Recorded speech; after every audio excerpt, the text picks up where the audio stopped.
سیدنا یعقوب علیہ السلام کی شخصیت میں صبر کتنا نمایاں ہے۔ باپ صابر ہے تو بیٹا بھی صابر ہے۔ ایک بیٹا گیا، بیٹے کے گم ہونے کا دکھ چھوٹا نہیں ہوتا، دوسرا بھی گیا۔ ایسے موقع پر جب دوسرا بیٹا چلا گیا، اللہ سبحانہ و تعالیٰ سے امید نہیں گئی۔ انہوں نے کہا امید ہے میرا رب میرے بیٹوں کو میرے پاس لائے گا۔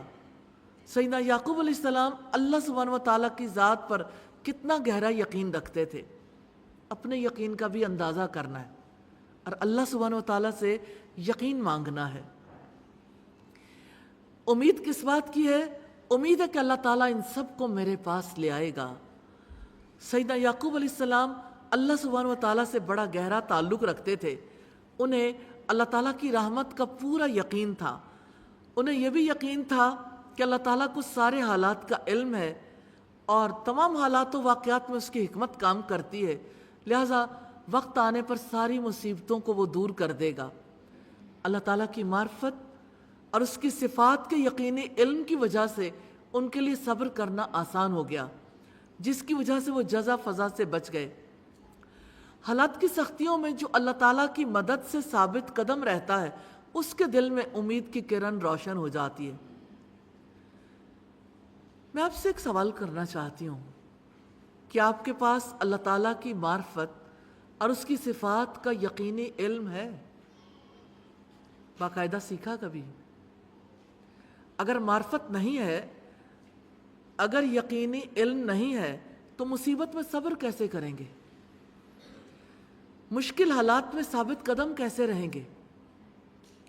اگر اللہ سبحانہ و تعالیٰ کو پہچانتے نہیں ہیں تو اس کی نعمتوں پر اس کا شکر کیسے ادا کریں گے؟ ریلی ہمارا اصل تعلق تو ہمارے رب کے ساتھ ہے۔ ہماری زندگی میں جتنی تبدیلی آتی ہے، ہمارے کردار میں جتنی بہتری آتی ہے، اللہ سبحانہ و تعالیٰ کی پہچان سے، اس کی معرفت سے، اس کی ذات پر یقین سے۔ اور اللہ تعالیٰ الحکیم ہے۔ اس کے الحکیم ہونے کا تقاضا ہے کہ انسان اپنے معاملات اللہ سبحانہ و تعالیٰ کے حوالے کر دے۔ اب دیکھیے کتنے لوگ ہیں جو اپنی بات پہ پکے رہتے ہیں، کہتے دعا کر رہے ہیں لیکن ہماری دعا پوری نہیں ہوتی، 1 سال گزر گیا، 2 سال گزر گئے۔ کاش ایسا ہو جائے کہ لوگ اپنے معاملات میں خود فیصلے کرنے کی بجائے فیصلہ اللہ کے سپرد کر دیں، اور اس کا طریقہ نبی صلی اللہ علیہ وسلم نے سکھایا ہے۔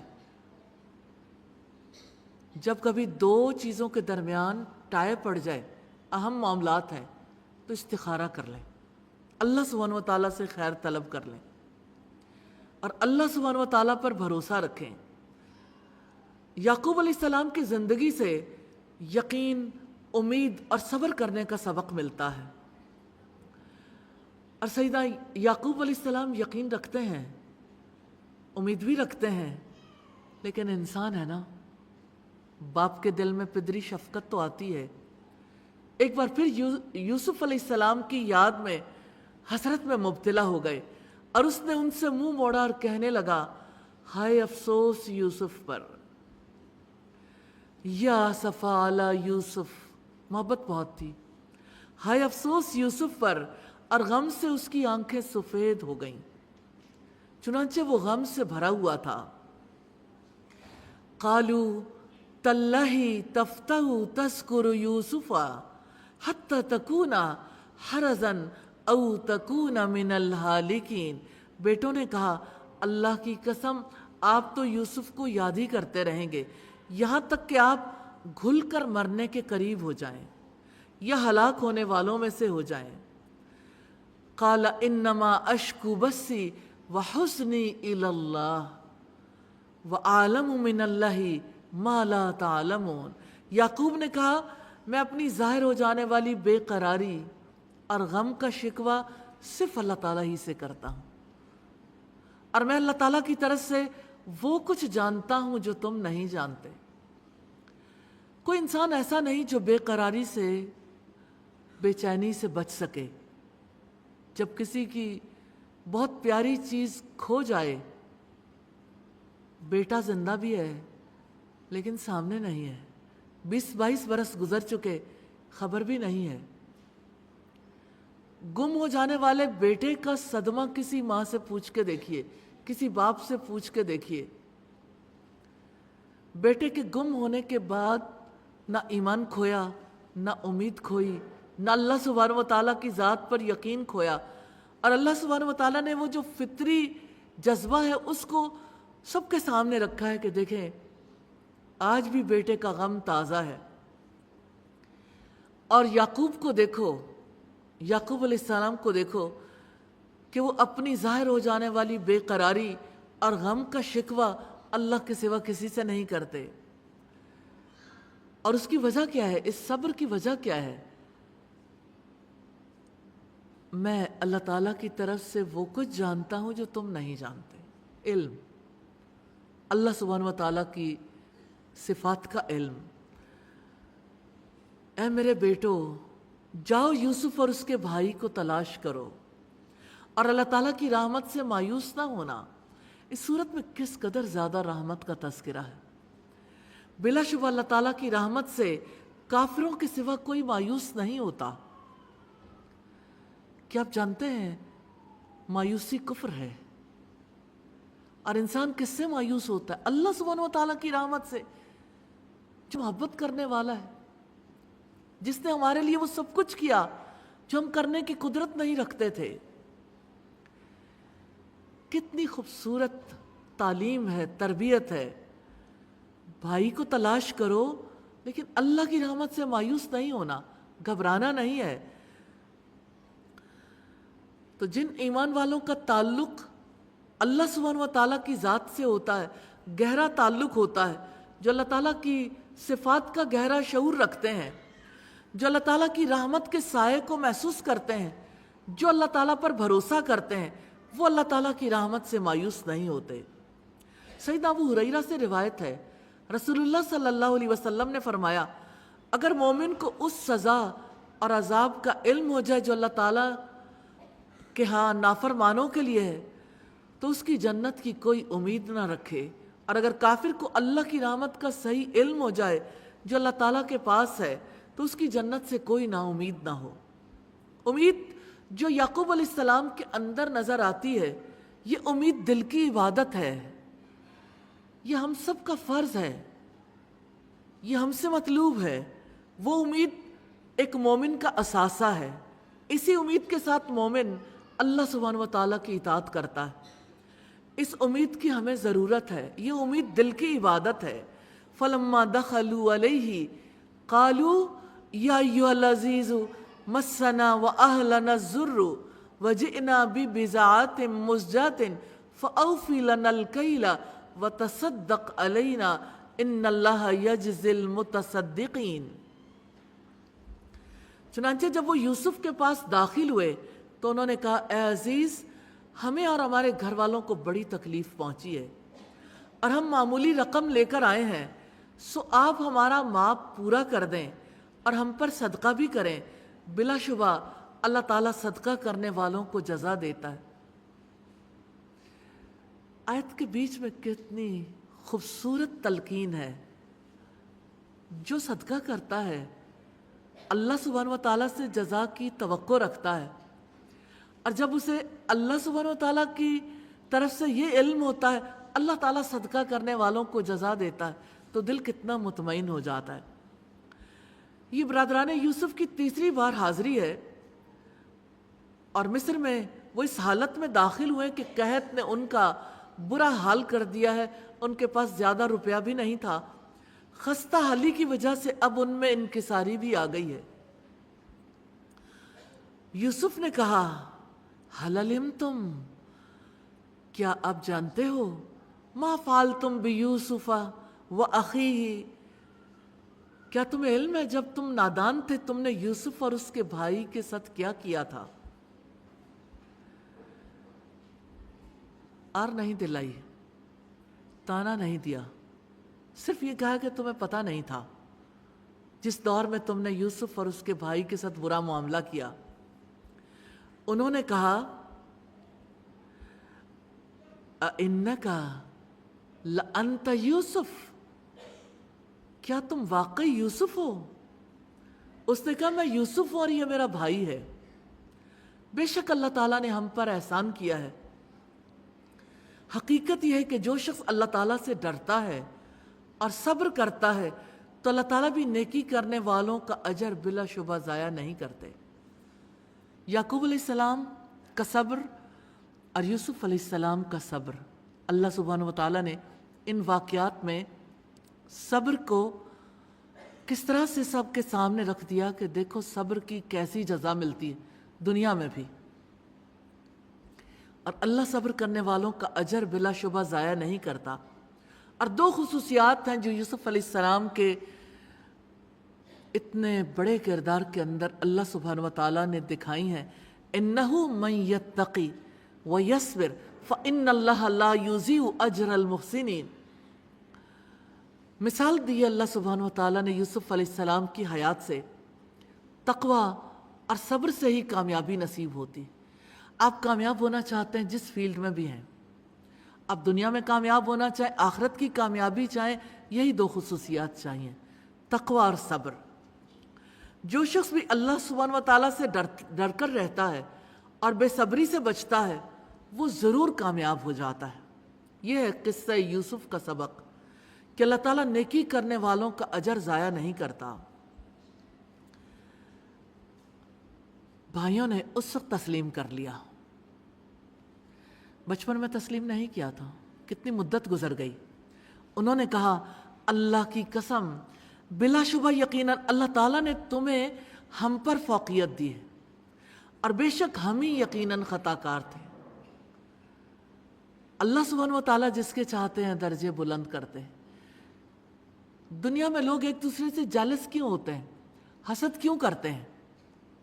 اس لیے کہ جو کچھ اللہ سبحانہ و تعالیٰ نے کسی کو پوٹینشل دیا ہے، جو اللہ سبحانہ و تعالیٰ نے کسی کو عطا کیا، لوگ اس چیز کو تسلیم کرنے کے لیے تیار نہیں ہوتے، مانتے نہیں ہیں۔ کسی کے اندر کوئی اچھی خصوصیت دیکھیں، قابلیت دیکھیں، اعتراف نہیں کرتے۔ اس اعتراف نہ کرنے کے نقصانات کتنے بڑے ہیں۔ انسان دوسرے سے کینے اور بغض میں مبتلا ہوتا ہے، حسد کرتا ہے، اور حسد کا کتنا برا انجام۔ اب بھائیوں نے تسلیم کر لیا کیونکہ یوسف علیہ السلام کا طرز عمل مثالی ہے، تانا نہیں دیا، ان کو بھی کور کیا۔ بے شک ہم ہی یقیناً خطا کار تھے۔ قال لا تثریب علیکم اليوم، یوسف نے کہا آج تم پر کوئی ملامت نہیں۔ یغفر اللہ لکم، اللہ تعالیٰ تمہیں بخش دے گا۔ وہو ارحم الراحمین، اور وہ رحم کرنے والوں میں سب سے بڑھ کر رحم کرنے والا ہے۔ جو الفاظ یوسف علیہ السلام نے کہے تھے، نبی صلی اللہ علیہ وسلم نے مکہ فتح ہونے پر یہ الفاظ کہے تھے۔ وہ بھی رمضان کا مہینہ تھا۔ اللہ سبحانہ و تعالیٰ نے اس امت پر رمضان میں بہت برکتیں نازل کی ہیں۔ اللہ سبحانہ و تعالیٰ نے 17 رمضان کو بدر کے میدان میں مسلمانوں کو فتح عطا کی۔ اسی مہینے میں رمضانی کا مہینہ تھا جب مکہ فتح ہوا، 8 ہجری کی بات ہے، اور آپ صلی اللہ علیہ وسلم فاتح بن کر مکہ میں داخل ہوئے۔ سیدنا ابو ہریرہ بیان کرتے ہیں کہ رسول اللہ صلی اللہ علیہ وسلم نے کعبے کی چوکھٹ پکڑ کر فرمایا، اے قریشیو، تمہارا میرے بارے میں آج کیا خیال ہے؟ نکلے تھے بے سر و سامان، اور جب واپس لوٹے ہیں فاتح بن کر تو سوال کرتے ہیں کہ آپ میرے بارے میں کیا خیال کرتے ہو؟ انہوں نے کہا ہم تو یہی کہتے ہیں کہ آپ ہمارے بھتیجے اور چچا زاد ہیں اور آپ بڑے مہربان اور کریم ہیں۔ آپ نے ان سے پھر وہی سوال کیا، انہوں نے پھر وہی جواب دیا۔ اس پر آپ صلی اللہ علیہ وسلم نے فرمایا، میں وہی بات کہتا ہوں جو میرے بھائی یوسف علیہ السلام نے کہی تھی، آج تم پر کوئی ملامت نہیں، اللہ تمہیں بخشے، اور وہ رحم کرنے والوں میں سب سے زیادہ رحم کرنے والا ہے۔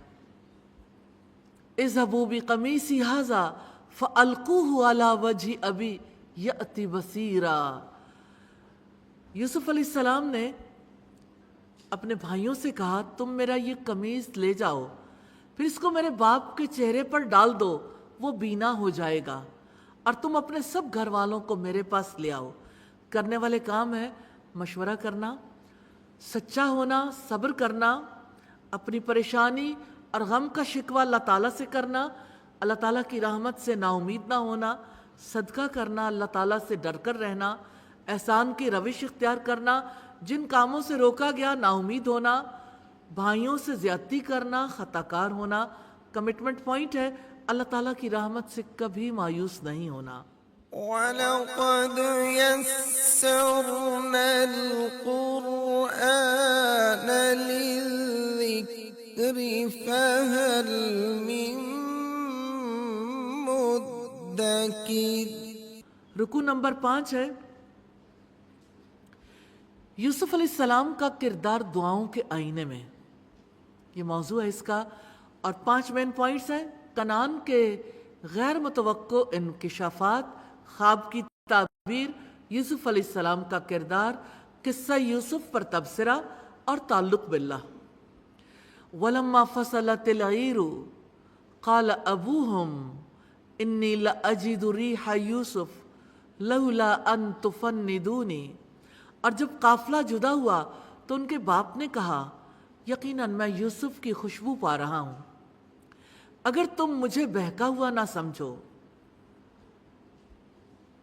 انہوں نے کہا اللہ کی قسم، بے شک آپ تو یقیناً اپنے پرانے خبت میں ہیں۔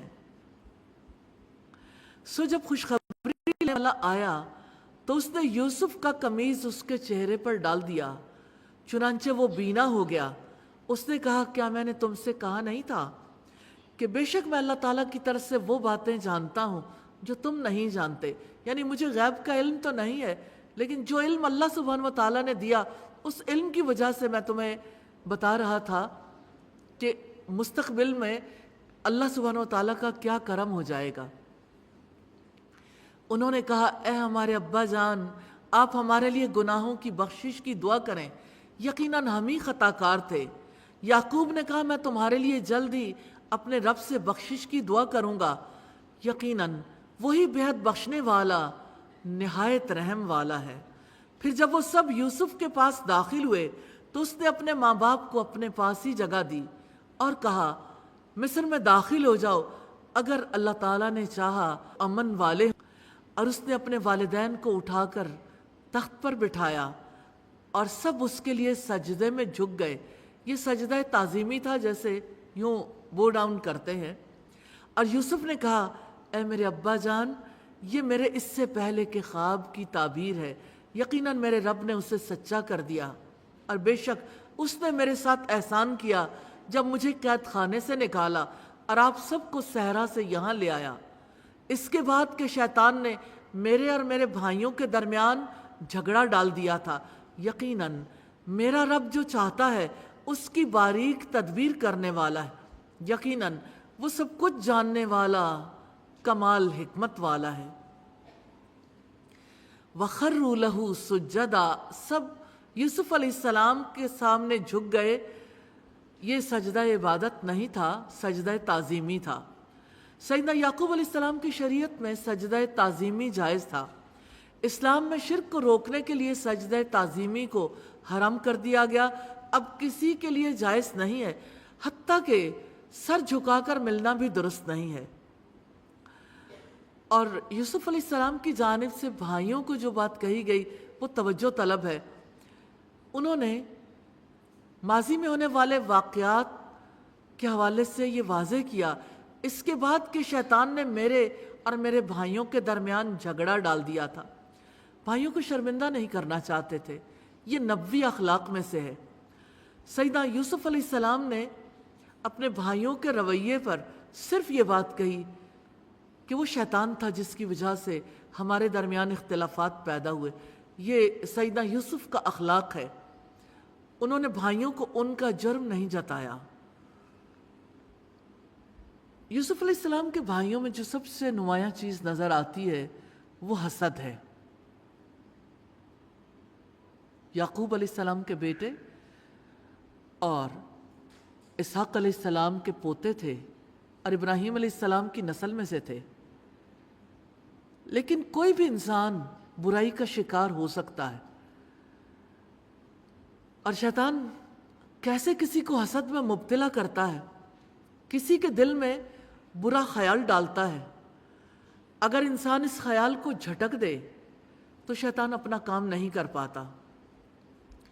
اگر کوئی شیطان کے ڈالے ہوئے خیال پر غور و فکر شروع کر دے تو انسان بدگمان ہو جاتا ہے۔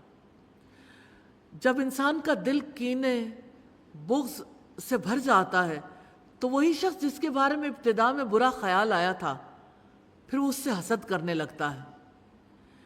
انسان جب حسد کی آگ میں جلنے لگتا ہے تو کسی نہ کسی طرح وہ اسے نقصان پہنچانے کی کوشش کرتا ہے جس سے حسد رکھتا ہے۔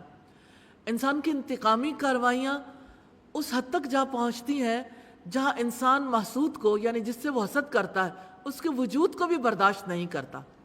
آپ اپنی زندگی میں ضرور جائزہ لیجئے، کیا آپ کی زندگی میں کوئی ایسا ہے جس کے وجود کو آپ برداشت نہیں کرتے؟ برائی کسی میں بھی ہو سکتی ہے، غلطیاں کسی سے بھی ہو سکتی ہیں، لیکن آپ کو کیا ہے کہ آپ کسی کو برداشت ہی نہیں کرتے؟ کہیں پیچھے جھانک کے دیکھیے، یہ جیلسی تو نہیں ہے؟ کہیں دل میں کینہ اور بغض تو نہیں ہے؟ ہوس سینے میں چھپ چھپ کے بنا لیتی ہے تصویریں۔ ابلیس بھی دل کے اندر ایسے خیال ڈالتا ہے بندے کو پتہ نہیں چلتا۔ اگر حاسد کو موقع مل جائے تو وہ قتل تک کرنے سے گریز نہیں کرتا جس سے وہ حسد کرتا ہے۔ ان ربی لطیف لما یشاء، یقیناً میرا رب جو چاہتا ہے اس کی باریک تدبیر کرنے والا ہے۔ سیدنا یوسف علیہ السلام نے اس موقع پر سب کو رب کے احسانات یاد دلانے کے بعد اس کی عظمت کا یہ پہلو بھی یاد دلا دیا کہ وہ لطیف ہے۔ اپنے بندے پر احسانات کرنے کے لیے وہ تدبیر اختیار کرتا ہے اور ایسے کرم کرتا ہے کہ بندوں کو پتہ تک نہیں چلتا، احساس تک نہیں ہوتا۔ اللہ سبحانہ وتعالی اللطیف ہے۔ جب اللطیف نے چاہا کہ یوسف علیہ السلام جیل سے باہر آئیں تو اس نے جیل کی دیواریں نہیں گرائیں، کوئی ہنگامہ نہیں ہوا، کوئی ریلیاں نہیں نکالی گئیں، کوئی مار دھاڑ نہیں کی گئی، الزام تراشی کی سیاست بھی نہیں ہے۔ اللہ سبحانہ وتعالیٰ کی طرف سے کیا ہوا؟ کیا اللہ تعالیٰ چاہتے تو کسی فرشتے کو حکم نہیں دے سکتے تھے کہ ظالموں کی زندگی ختم کر دو؟ یقیناً اللہ کے ہاتھ میں ہے۔ ایسا ہو سکتا تھا کہ بجلی کی گرج کو حکم ملتا اور آہنی قفل ٹوٹ جاتے اور یوسف علیہ السلام جیل سے باہر آ جاتے۔ لطیف تدبیر کیا ہے؟ بادشاہ کو خواب دکھایا جو یوسف علیہ السلام کو قید اور اس کی ہتھکڑیوں سے آزاد کرنے کا ایک پوشیدہ مہربان سبب تھا۔ اللہ سبحانہ وتعالیٰ کی جانب سے یوسف علیہ السلام خوابوں کی تعبیر جانتے تھے، انہوں نے تعبیر دی اور اللہ سبحانہ وتعالیٰ نے اقتدار تک پہنچا دیا۔ اور یوسف علیہ السلام نے جب اپنے بھائیوں کو دیکھا، باپ کو دیکھا، جب خواب کی تعبیر مل گئی تو انہوں نے ایک طرف ہو کے دعا کی، ربی قد آتیتنی من الملک، اے میرے رب یقیناً تو نے مجھے حکومت میں سے حصہ دیا، وعلمتنی من تأویل الاحادیث، اور مجھے باتوں کی اصل حقیقت میں سے کچھ سکھایا، فاطر السماوات والارض، اے آسمانوں اور زمین کو پیدا کرنے والے، انت ولی فی الدنیا والآخرہ، تو ہی دنیا اور آخرت میں میرا ولی ہے، توفنی مسلما والحقنی بالصالحین، مجھے مسلمان ہونے کی حالت میں وفات دینا اور مجھے نیک لوگوں کے ساتھ ملا دینا۔ سیدنا یوسف علیہ السلام اللہ تعالیٰ کے پیغمبر تھے، اللہ سبحانہ وتعالیٰ کی ذات کو جاننے والے تھے، ان پر وحی نازل ہوتی تھی، وہ اللہ تعالیٰ کی عظمت کا شعور رکھتے تھے۔ سیدنا یوسف علیہ السلام ہر انعام کو اللہ سبحانہ وتعالیٰ کی جانب سے سمجھتے تھے، اقتدار کو انہوں نے اللہ سبحانہ وتعالیٰ کی عطا سمجھا، خوابوں کی تعبیر کو اللہ سبحانہ وتعالیٰ کی عطا سمجھا۔ سیدنا یوسف علیہ السلام مصائب کو اللہ تعالیٰ کی خفیہ تدبیر سمجھتے تھے۔ آج کتنے ہی لوگ ہیں جو اس سمجھ سے محروم ہیں، کسی مصیبت میں اللہ سبحانہ و تعالیٰ کی طرف سے خیر چھپی ہوئی ہو سکتی ہے، لیکن ذہن اس طرف کام کیوں نہیں کرتے؟ بلیف نہیں ہے، سیکھا نہیں ہے۔ الحمدللہ سورہ یوسف سے آپ نے یہ سیکھا ہے کہ یوسف علیہ السلام مصائب کو اللہ تعالیٰ کی خفیہ تدبیر سمجھتے تھے، اور کیا آپ جانتے ہیں کہ یہ مصائب بھی ترقی کا زینہ ہوتے ہیں؟ جس کو اللہ سبحانہ و تعالیٰ ترقی دینا چاہتے ہیں اسے اتنا ہی زیادہ آزمائشوں میں مبتلا کرتے ہیں۔ سیدنا یوسف علیہ السلام کے دل میں اللہ تعالیٰ کی ذات کا اتنا گہرا احساس تھا جس نے ذاتی عظمت کا احساس چھین لیا تھا۔ ریلی دنیا میں لوگ اپنی ذات کی عظمت کے لیے جیتے ہیں، اپنے ذات کے تحفظ کے لیے، سیلف اسٹیم کے لیے، ہر وقت ایک چیز کے لیے کانشیس ہیں، کون سی بات مجھ پہ ہٹ کر گئی، کس بات نے میری عزت میں کوئی فرق ڈال دیا۔ اگر ہر کوئی اپنی عزت کا جھنڈا لے کے کھڑا ہو جائے، اللہ سبحانہ و تعالیٰ سے رخ پھیر لے، تو پھر کیا ہوگا؟ پھر تکبر آئے گا، پھر حسد ہوگا، پھر بیماریاں آئیں گی، پھر انسان نہیں رہیں گے، پھر انسان کے لبادے میں حیوانیت ابھرے گی۔ تو یاد رکھیے گا، ہم نے اپنی ذاتی عظمت کے لیے نہیں جینا، اللہ سبحانہ و تعالیٰ کی بڑائی کے لیے جینا۔ آپ صلی اللہ علیہ وسلم سے سوال کیا گیا تھا کہ اللہ کے رسول کس کا جہاد اللہ تعالیٰ کے راستے میں ہے؟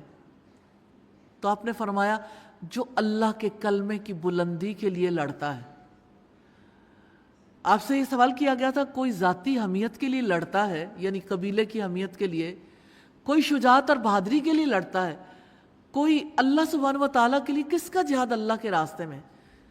تو اس کا جہاد اللہ سبحانہ و تعالیٰ کے راستے میں ہے جو اللہ کے کلمے کی بلندی کے لیے جیتا ہے۔ یہ کیسے ہو سکتا ہے کہ کوئی اللہ کے کلمے کی بلندی کے لیے بھی جیے اور اپنی ذات کا جھنڈا لے کے بھی جیے؟ اپنی ذاتی عظمت کا احساس اسے کہیں چین ہی نہ لینے دے۔ ریلی بڑے خلوص سے، ہمدردی سے یہ کہنا چاہتی ہوں، آج توبہ کر لیں۔ جس کو بھی ایسے کسی مرض نے پکڑ رکھا ہے، اپنے رب سے توبہ کر لینی چاہیے، اور اس بیماری سے نجات پانے کے لیے دعا کر لینی چاہیے۔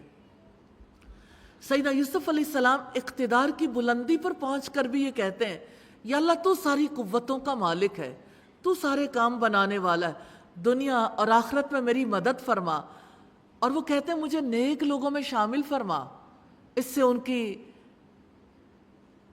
انکساری کا پتہ چلتا ہے۔ بادشاہت نے ان سے انکساری نہیں چھینی، تواضع نہیں چھینی۔ ذالک من انباء الغیب، یہ غیب کی کچھ خبریں ہیں جو ہم آپ کی طرف وحی کر رہے ہیں، اور آپ ان کے پاس نہیں تھے جب وہ خفیہ تدبیریں کر رہے تھے۔ وَمَا أَكْثَرُ النَّاسِ وَلَوْ حَرَصْتَ بِمُؤْمِنِينَ، اور آپ خواہ کتنی ہی حرص رکھیں، اکثر لوگ ہرگز مومن نہیں ہوتے، حالانکہ آپ اس پر ان سے کوئی معاوضہ بھی نہیں مانگتے۔ یہ تو جہان والوں کے لیے ایک نصیحت ہے، قصہ یوسف پر تبصرہ ہے۔ اب کتنا ہی چاہیں، اکثر لوگ ایمان نہیں لاتے، اور یہ قصہ غیب کی خبروں میں سے ہے۔ اور محمد صلی اللہ علیہ وسلم سے کہا گیا آپ تو اس وقت نہیں تھے جب یہ سارے حالات پیش آ رہے تھے، اور یہ کہ آپ خدمت پر، یہ جو انسانوں کی خدمت ہے، ان تک حق پہنچانا، ان کا رشتہ اپنے رب سے جوڑنا، یہ سب سے بڑا ویلفیئر کا کام ہے، لوگوں کی فلاح کا، لوگوں کی کامیابی کا۔ اس خدمت پر انبیاء، صالحین کبھی معاوضہ نہیں مانگتے، اور یہ ایک نصیحت ہے جو دنیا والوں کے لیے عام ہے۔ اللہ سبحانہ و تعالی ہمیں اس سے نفع اٹھانے کی توفیق عطا فرمائے۔ کرنے والے کام ہے گناہوں کی معافی مانگنا، اللہ سبحانہ و تعالیٰ سے دعائیں کرنا، نیک لوگوں کے ساتھ کے لیے دعائیں کرنا۔ ریلی اپنے لیے بھی دعائیں کیجیے گا اور اپنے بچوں کے لیے بھی۔ ہمارے اسلاف میں ایک بزرگ تھے، اور اکثر لوگوں نے اس طرز عمل کو اختیار کیا۔ لیلۃ القدر نصیب ہوئی تو جو سب سے بڑی دعا تھی وہ یہی کہ یا اللہ مجھے نیک ساتھی، نیک دوست نصیب کرنا۔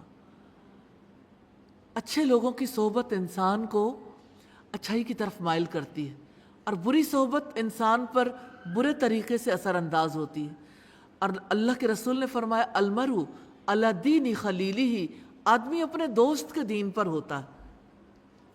اللہ تعالیٰ کو اپنا حقیقی سرپرست سمجھنا، اور جن کاموں سے روکا گیا والدین کو خبتی سمجھنا، بری چالیں چلنا، ایمان نہ لانا، کمٹمنٹ پوائنٹس ہیں۔ تعلق باللہ کو مضبوط بنانا ہے، 5 لوگوں کو تعلق باللہ کے میسیجز دینے، انشاءاللہ اللہ تعالیٰ معاف کرنے والا اور رحیم ہے۔ اللہ تعالیٰ ہی بچھڑوں کو ملانے والا ہے، اللہ تعالیٰ ہی باتوں کی تہ تک پہنچنا سکھاتا ہے۔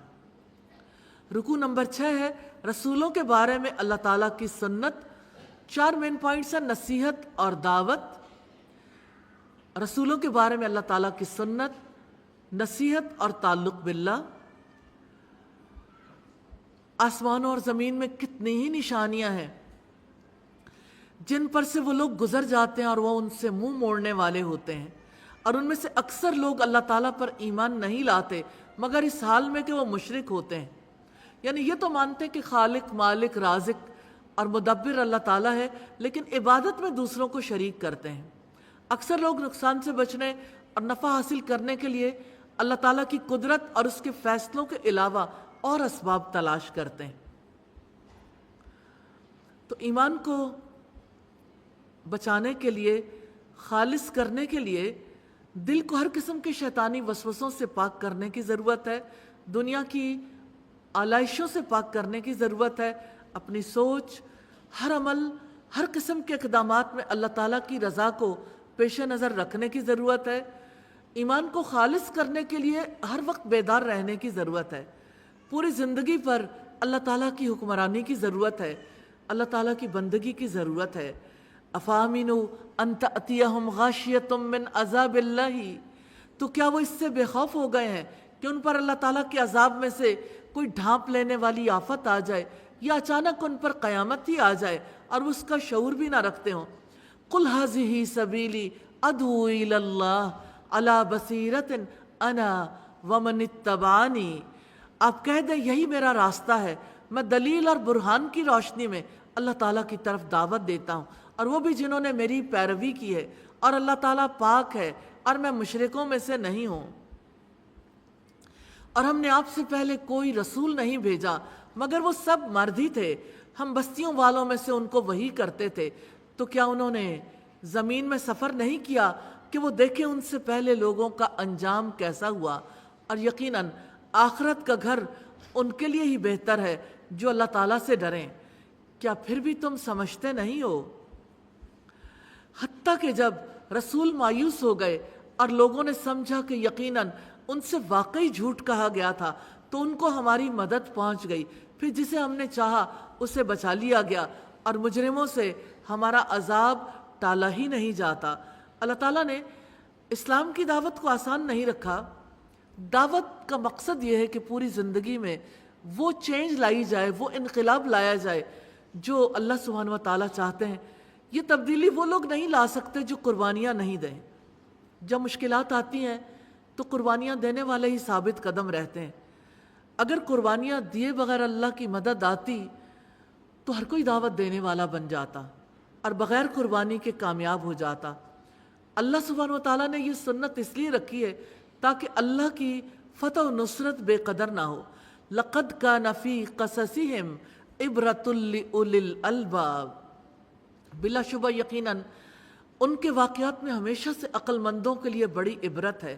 یہ ایسی بات نہیں ہے جو گھڑ لی گئی ہو، لیکن اس کی تصدیق ہے جو اس سے پہلے ہے، اور ہر چیز کی تفصیل ہے، اور ان لوگوں کے لیے ہدایت اور رحمت ہے۔ اس کی تصدیق ہے جو اس سے پہلے ہے، اور ہر چیز کی تفصیل اور ان لوگوں کے لیے ہدایت ہے اور رحمت ہے جو ایمان لاتے ہیں۔ سیدنا یوسف علیہ السلام کی ایک بڑی شخصیت، ایک پیغمبر تھے، ان کی زندگی میں اچھے برے حالات آئے، لیکن اللہ سبحانہ و تعالیٰ سے امید ختم نہیں ہوئی۔ نہ والد کی جو اللہ کے نبی تھے، نہ بیٹے کی جو نبی تھے، وہ پاک دامنی پر قائم رہے، اللہ سبحانہ و تعالیٰ سے امید بھی قائم رہی، تقویٰ اور صبر کے ساتھ انہوں نے یہ سفر طے کیا، اور اللہ سبحانہ و تعالیٰ نے انہیں بلند مقام عطا کر دیا۔ کرنے والے کام ہے اللہ تعالیٰ کی طرف دعوت دینا، اللہ تعالیٰ کے راستے پر ہونے کا اعلان کرنا، اللہ تعالیٰ سے ڈر کر رہنا، واقعات سے عبرت حاصل کرنا اور ایمان لانا، اور جن سے روکا گیا اللہ تعالیٰ کی نشانیوں سے منہ موڑنا، اللہ تعالیٰ پر ایمان نہ لانا، شرک کرنا، اللہ تعالیٰ کے عذاب سے بے خوف ہونا، اس کی پکڑ کا شعور نہ رکھنا، زمین میں چل پھر کر لوگوں کا انجام نہ دیکھنا، عقل سے کام نہ لینا اور جھوٹے گمان رکھنا۔ کمٹمنٹ پوائنٹس ہیں، تمام انسانوں کو اللہ سبحانہ و تعالیٰ کی طرف بلانا ہے، کم از کم 5 لوگوں سے اللہ تعالیٰ کے تعلق کی ضرورت پر بات کرنی ہے انشاءاللہ۔ رکو نمبر 7 ہے، اللہ تعالیٰ کا ہر نظام حق پر مبنی ہے۔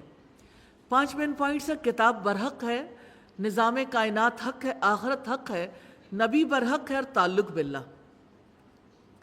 الف لام میم را تلک آیات الکتاب، یہ کتاب الہی کی آیات ہیں، اور جو کچھ آپ کے رب کی جانب سے آپ پر نازل کیا گیا ہے وہ حق ہے، لیکن اکثر لوگ ایمان نہیں لاتے۔ اللہ تعالیٰ کی وہی خالص حق ہے، اس میں باطل کی ملاوٹ نہیں۔ سوال یہ پیدا ہوتا ہے، لوگ ایمان کیوں نہیں لاتے، مانتے کیوں نہیں، لائف سٹائل بدلنا نہیں چاہتے، آباء و اجداد کے طریقے اور دنیا میں ہر نئی آنے والی چینج اس سے متاثر ہو جاتے ہیں۔ کیا چیز ہے جو انسان کو روکتی ہے کہ اللہ کی بڑائی کو وہ تسلیم کر لے؟ دنیا کی مفادات اس بات سے روکتے ہیں کہ اپنی بڑائی کو چھوڑ کر اللہ سبحانہ و تعالیٰ کی بڑائی کو تسلیم کر لیں۔ تو اللہ سبحانہ و تعالیٰ نے فرمایا، اللہ تعالیٰ وہ ذات ہے جس نے آسمانوں کو بغیر ستونوں کے بلند کیا، تم انہیں دیکھتے ہو، پھر وہ اپنے عرش پر بلند ہوا اور اس نے سورج اور چاند کو مسخر کیا، ہر ایک مقررہ مدت کے لیے چل رہا ہے۔ اللہ تعالیٰ ہی سارے کام کی تدبیر کرتا ہے، وہ نشانیوں کو کھول کھول کر بیان کرتا ہے تاکہ تم اپنے رب کی ملاقات کا یقین کرو۔ وَهُوَ الَّذِي مَدَّ الْأَرْضَ، اور وہی ہے جس نے زمین کو پھیلایا ہے اور اس میں پہاڑ اور دریا بنائے ہیں، اور اس میں ہر طرح کے پھل سے ایک ایک جوڑا 2 قسم کا بنایا، وہی رات کو دن پر اڑا دیتا ہے۔ بلا شبہ ان لوگوں کے لیے اس میں نشانیاں ہیں جو غور و فکر کرتے ہیں۔ اور زمین میں ایک دوسرے سے ملے ہوئے ٹکڑے ہیں، اور انگوروں کے باغات ہیں اور کھیتیاں ہیں اور کھجوروں کے درخت ہیں، بعض کئی تنوں والے ہیں اور بعض ایک تنے والے ہیں، سب کو ایک ہی پانی سے سیراب کیا جاتا ہے، اور ہم ان میں سے بعض کو مزے میں بعض پر فوقیت دیتے ہیں۔ بلا شبہ اس میں ان لوگوں کے لیے یقیناً نشانیاں ہیں جو عقل سے کام لیتے ہیں۔ اور اگر تم تعجب کرو تو تعجب کے قابل ان کی یہ بات ہے کہ کیا جب ہم مر کر مٹی ہو جائیں گے تو کیا واقعتاً ہم یقیناً نئی تخلیق میں ہوں گے؟ یہ وہ لوگ ہیں جنہوں نے اپنے رب کا کفر کیا، اور یہی وہ لوگ ہیں جن کی گردنوں میں طوق ہوں گے، اور یہی آگ والے ہیں، وہ اس میں ہمیشہ رہنے والے ہیں، اور وہ بھلائی سے پہلے برائی کو جلدی مانگتے ہیں، حالانکہ ان سے پہلے بے شک بہت سی عبرتناک سزائیں گزر چکی۔ یقیناً آپ کا رب لوگوں کے لیے ان کے ظلم کے باوجود بڑی بخشش والا ہے۔ آپ کا رب بلا شبہ بہت سخت سزا والا بھی ہے۔ اللہ تعالیٰ کا حلم ہے، اس کا عفو درگزر ہے، جس کی وجہ سے وہ بندوں پر فوراً عذاب نازل نہیں کرتا۔ اب اسی وجہ سے اللہ تعالیٰ اپنے فضل سے محروم نہیں کرتا۔ کوئی توبہ کر لے، اللہ تعالیٰ ان کا ولی ہے، انہیں اندھیروں سے نکال کر روشنی میں لے آتا ہے، اور اگر وہ توبہ نہ کرے تو وہ ان کا طبیب ہے، انہیں مصائب میں مبتلا کر کے گناہوں سے پاک کرتا ہے۔ اور جن لوگوں نے کفر کیا وہ کہتے ہیں کہ اس پر اس کے رب کی جناب سے کوئی معجزہ کیوں نہیں اتارا گیا؟ بلا شبہ آپ تو محض خبردار کرنے والے ہیں، اور ہر قوم کے لیے ایک رہنما ہے۔ کرنے والے کام ہے رب کی ملاقات کا یقین کرنا، عقل سے کام لینا، خبردار کرنا، رہنمائی کرنا، اور جن سے روکا گیا ایمان نہ لانا، کفر کرنا، بھلائی سے پہلے برائی کے لیے جلدی کرنا اور ظلم کرنا۔ کمٹمنٹ پوائنٹس ہیں، اللہ تعالیٰ سے مضبوط تعلق قائم کرنے کی کوشش کرنی ہے۔ تعلق باللہ کے میسیجز کم از کم 5 لوگوں کو دینے ہیں۔ اللہ تعالیٰ اس کائنات کا انتظام چلا رہا ہے۔ اللہ تعالیٰ نے سورج اور چاند کو ایک ضابطے کا پابند بنا رکھا ہے۔ رکو نمبر 8 ہے، اللہ تعالیٰ ہی کی ذات حق ہے۔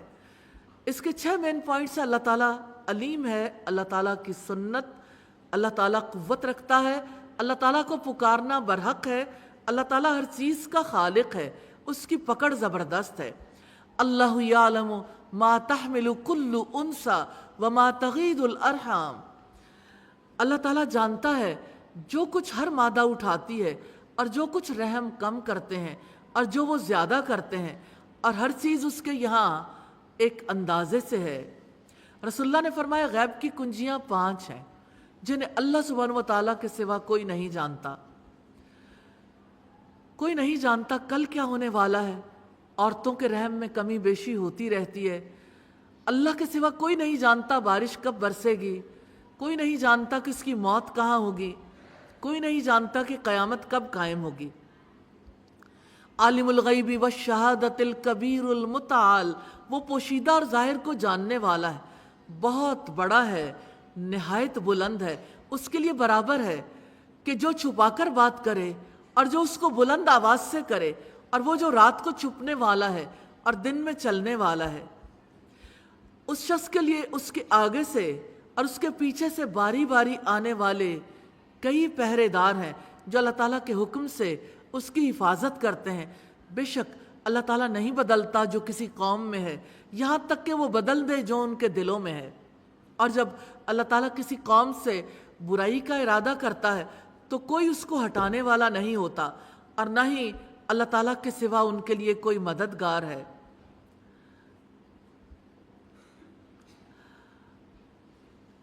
اللہ سبحانہ و تعالیٰ نے قوموں کے حالات بدلنے کے لیے طریقہ کار بتایا ہے کہ پہلے انسان بدلتے ہیں، پھر قومیں بدلتی ہیں، پھر حالات بدلتے ہیں۔ دل پہلے بدلتے ہیں، زندگی بعد میں بدلتی ہے۔ دل ارادہ کرتا ہے اور ارادے سے عمل وجود میں آتا ہے۔ یہ دل ہے جس کی وجہ سے انسان ہدایت قبول کرتا ہے یا پھر اس کا انکار کر دیتا ہے۔ کوئی دل سے تہیہ کر لے میں نے یہ کام کرنا ہے، اللہ سبحانہ و تعالیٰ اس کے لیے راستے بنا دیتے ہیں، توفیق مل جاتی ہے۔ لیکن جب کسی کا دل ارادہ ہی نہ کرے پھر اس کے لیے عمل کا کوئی راستہ نہیں پاتا۔ پھر انسان کہتے رہتے ہیں میری بڑی خواہش ہے میں نیک کام کر لوں، میری خواہش ہے میں قرآن پڑھ لوں، میری خواہش ہے کہ میں صبر کرنے والی بن جاؤں، میں ہمیشہ سے یہ خواہش کرتی ہوں کہ فلاں فلاں کام کر لوں، لیکن ہوتا نہیں ہے۔ زندگی میں تبدیلی خواہشات سے نہیں، پختہ ارادے سے آتی ہے، اور پختہ ارادہ دل کا وہ عمل ہے جس کو اسلامی اصطلاح میں نیت کہتے ہیں۔ نبی صلی اللہ علیہ وسلم نے فرمایا بے شک اعمال نیتوں سے ہیں، اگر نیت کرو گے تو اس کے نتیجے میں عمل وجود میں آئے گا، اور ویسے ہی آئے گا جیسے نیت کی ہوگی، اور اس عمل کی جزا بھی نیت کے مطابق دی جاتی ہے۔ وہی ہے جو تمہیں خوف اور امید کے لیے بجلی دکھاتا ہے، اور وہ بوجھل بادل پیدا کرتا ہے، اور بادل کی گرج اس کی حمد کے ساتھ اس کی تسبیح کرتی ہے، اور فرشتے اس کے خوف سے، اور وہ کڑکنے والی بجلیاں بھیجتا ہے، پھر جس پر چاہتا ہے انہیں گرا دیتا ہے، اور وہ اللہ تعالیٰ کے بارے میں جھگڑ رہے ہوتے ہیں، اور وہ بہت سخت قوت والا ہے۔ گرج اور چمک کے ساتھ ہمارا جو رشتہ ہے، ایک چیز کی فکر ہوتی ہے کہ دنیا میں جان بچ جائے۔ جب کڑک کی آواز ختم ہو جاتی ہے یوں لگتا ہے جیسے مقصد حاصل ہو گیا، اور اس کے بعد کچھ نہیں ہوتا۔ وہ کڑک تو قوت والے کی قوت کا اظہار ہے، اور اس وجہ سے کہ انسان آخرت میں اللہ سبحانہ و تعالیٰ کے عذاب سے بچنے کی فکر کر لے۔ لہو دعوت الحق، اسی کو پکارنا برحق ہے، اور اس کے سوا جن کو وہ پکارتے ہیں وہ ان کی دعا قبول نہیں کرتے، مگر اس شخص کی طرح جو پانی کی طرف اپنی دونوں ہتھیلیاں پھیلانے والا ہے تاکہ وہ اس کے منہ تک پہنچ جائے، حالانکہ وہ اس تک ہرگز پہنچنے والا نہیں۔ کافروں کو پکارنا تو گمراہی میں ہے۔ وَلِلَّهِ يَسْجُدُ مَنْ فِي السَّمَاوَاتِ وَالْأَرْضِ طَوْعًا وَكَرْهًا، اور آسمانوں اور زمین کی تمام مخلوق خوشی سے یا ناخوشی سے اللہ سبحانہ و تعالیٰ کے لیے ہی سجدہ کرتی ہے، اور صبح و شام ان کے سائے بھی۔ آپ پوچھیں آسمانوں اور زمین کا رب کون ہے؟ کہہ دو اللہ تعالیٰ۔ آپ کہہ دیں کیا پھر بھی تم نے اس کے سوا کچھ کارساز بنا رکھے ہیں جو اپنی ذات کے لیے نفع و نقصان کا بھی اختیار نہیں رکھتے؟ کہہ دو کہ کیا اندھا اور بینا برابر ہو سکتے ہیں، یا کیا اندھیرے اور روشنی برابر ہوتے ہیں؟ یا انہوں نے اللہ تعالیٰ کے شریک بنائے ہیں جنہوں نے اللہ تعالیٰ کے پیدا کرنے کی مانند پیدا کیا ہے، چنانچہ تخلیق ان پر مشتبہ ہو گئی ہے۔ آپ کہہ دو اللہ تعالیٰ ہی تمام اشیاء کا خالق ہے، اور وہ ایک ہی ہے نہایت زبردست۔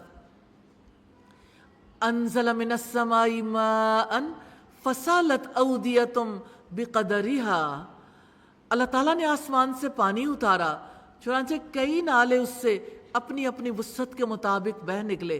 پھر سیلاب نے ابھرا ہوا جھاگ اٹھا لیا، اور اسی طرح کا جھاگ ان چیزوں پر بھی آتا ہے جن کو زیور یا برتن بنانے کے لیے آگ پر تپاتے ہیں۔ اس طرح اللہ تعالیٰ حق اور باطل کی مثال بیان کرتا ہے۔ چنانچہ جو جھاگ ہے سو وہ بیکار چلا جاتا ہے، لیکن جو چیز انسانوں کو فائدہ دیتی ہے وہ زمین میں ٹھہر جاتی ہے۔ اسی طرح اللہ تعالیٰ مثالیں بیان کرتا ہے۔ جھاگ کارآمد نہیں ہوتا، جلد ختم ہو جاتا ہے۔ پانی کے بلبلے کی عمر ہی کیا ہے؟ اور پھر آپ دیکھیے کہ جو چیزیں جلد ختم ہونے والی ہیں، کیسے اللہ سبحانہ و تعالیٰ نے مثال دی ہے کہ جھاگ بن کے رہنا چاہتے ہو یا اصل چیز؟ تو جھاگ سے تو لوگوں کو فائدہ نہیں پہنچتا، لیکن دھاتوں کو دیکھو پگھلاتے ہیں، اس کی میل اوپر آ جاتی ہے، اصل دھات نیچے رہ جاتی ہے، تو حق نتھر کر خالص ہو جاتا ہے۔ جن لوگوں نے اپنے رب کی بات قبول کر لی ان کے لیے بھلائی ہے، اور جن لوگوں نے قبول نہیں کی، اگر ان کے پاس واقعتاً وہ جو زمین میں ہے اور اس کے ساتھ اتنا ہی اور بھی، تو اس کو ضرور فدیے میں دے دیں۔ یہی لوگ ہیں جن کا برا حساب ہوگا اور ان کا ٹھکانہ جہنم ہوگا، اور وہ بہت ہی برا ٹھکانہ ہے۔ کرنے والے کام ہے اللہ تعالیٰ کو سجدہ کرنا، رب کو لبیک کہنا، اور جن سے روکا اللہ تعالیٰ کے بارے میں جھگڑے کرنا، اللہ تعالیٰ کے سوا دوسروں کو پکارنا، اللہ تعالیٰ کی پکار کو قبول نہ کرنا۔ کمٹمنٹ پوائنٹ ہے اللہ تعالیٰ سے دعا کرنی ہے حق شناسی کی، یا اللہ ہمیں حق کی پہچان عطا کر دے۔ وحی الہی کے علم کے لیے ہمیں وسیع ظرف بنا دیجئے۔ وَلَقَدْ يَسَّرْنَا الْقُرْآنَ لِلذِّكْرِ فَهَلْ مِن مُدَّكِرٍ۔ رکوع نمبر 9 ہے مومنوں اور کافروں میں فرق، صفات، مزاج اور انجام کا ہے۔ 6 مین پوائنٹس ہیں۔ وحی الہی فرق کرنے والی ہے، وہی قبول کرنے والوں کی خصوصیات، وہی قبول کرنے والوں کا انجام، اور وہی قبول نہ کرنے والوں کی خصوصیات، وہی قبول نہ کرنے والوں کا انجام اور تعلق باللہ۔ جن لوگوں نے اپنے رب کی بات قبول کر لی ان کے لیے بھلائی ہے۔ آپ نے قبول کر لی ہے؟ الحمدللہ۔ اور جن لوگوں نے قبول نہیں کی، اگر ان کے پاس واقعتاً وہ جو زمین میں ہے اور اس کے ساتھ اتنا ہی اور بھی ہو، تو وہ اس کو ضرور فدیے میں دے دیں۔ یہی لوگ ہیں جن کا برا حساب ہوگا اور ان کا ٹھکانہ جہنم ہوگا، اور وہ بہت ہی برا ٹھکانہ ہے۔ پھر کیا وہ شخص جو جانتا ہے کہ یقیناً آپ پر جو آپ کے رب کی جانب سے نازل کیا گیا وہی حق ہے، اس شخص جیسا ہے جو اندھا ہے؟ بلا شبہ نصیحت تو عقل والے ہی قبول کرتے ہیں، جو اللہ تعالیٰ کے عہد کو پورا کرتے ہیں اور وہ پختہ عہد نہیں توڑتے، اور جو ان رشتوں کو ملاتے ہیں جن کے بارے میں اللہ سبحانہ و تعالیٰ نے حکم دیا ہے کہ انہیں ملایا جائے، اور وہ اپنے رب سے ڈرتے ہیں اور برے حساب کا خوف رکھتے ہیں۔ والذین صبروا ابتغاء وجہ ربہم واقاموا الصلاۃ وانفقوا مما رزقناہم سرا وعلانیۃ۔ اور جن لوگوں نے اپنے رب کی رضا حاصل کرنے کے لیے صبر کیا اور نماز قائم کی، اور ہمارے دیے ہوئے رزق میں سے پوشیدہ اور اعلانیہ خرچ کیا، اور جو بھلائی سے برائی کو ہٹاتے ہیں، انہی کے لیے اس گھر کا اچھا انجام ہے۔ جنات عدن، ابدی باغات ہیں جن میں وہ داخل ہوں گے، اور وہ بھی جو ان کے آباء و اجداد اور ان کی بیویاں اور ان کی اولادوں میں سے نیک ہوئے، اور فرشتے ہر دروازے سے ان کے پاس آئیں گے۔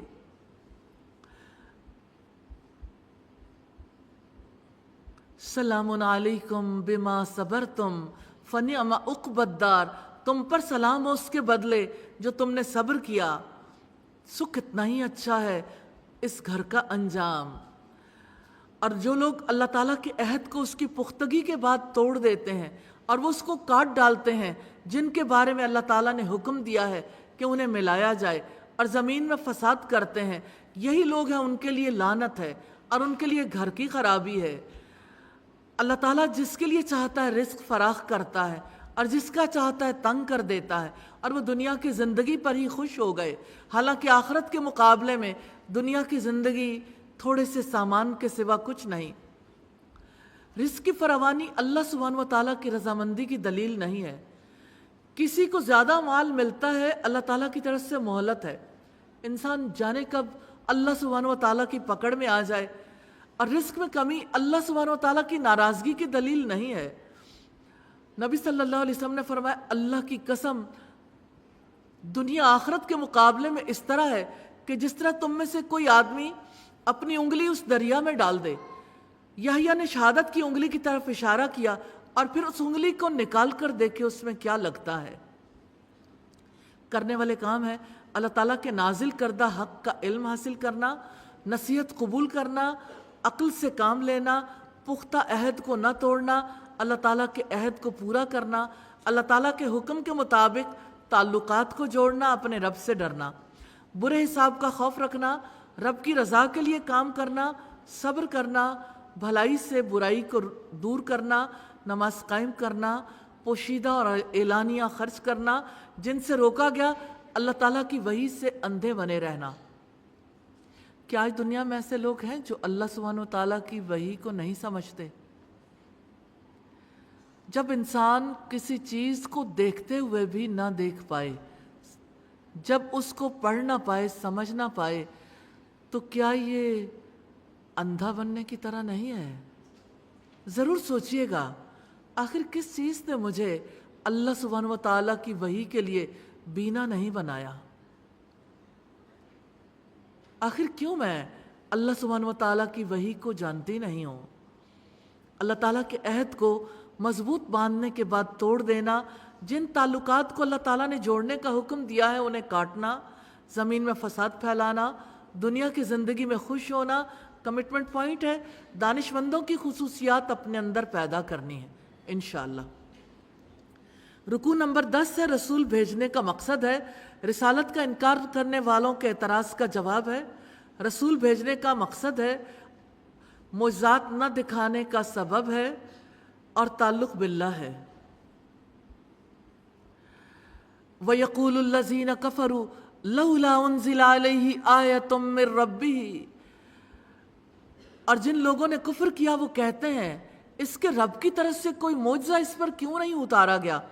آپ فرما دیں بے شک اللہ تعالیٰ جس کو چاہتا ہے گمراہ کرتا ہے، اور جو رجوع کرے وہ اسے ہی اپنی طرف راہ دکھاتا ہے۔ جو لوگ ہدایت طلب کرنا چاہتے ہوں، ہدایت پانے کے لیے کوشش کرتے ہوں، اللہ تعالیٰ ایسے لوگوں کو ہدایت دیتا ہے، اور جو رغبت نہ رکھتے ہوں اور رجوع کی خواہش نہ رکھتے ہوں، اللہ تعالیٰ انہیں گمراہ کر دیتا ہے۔ الذین آمنوا وتطمئن قلوبہم بذکر اللہ، جو لوگ ایمان لائے اور ان کے دل اللہ تعالیٰ کی یاد سے اطمینان پاتے ہیں۔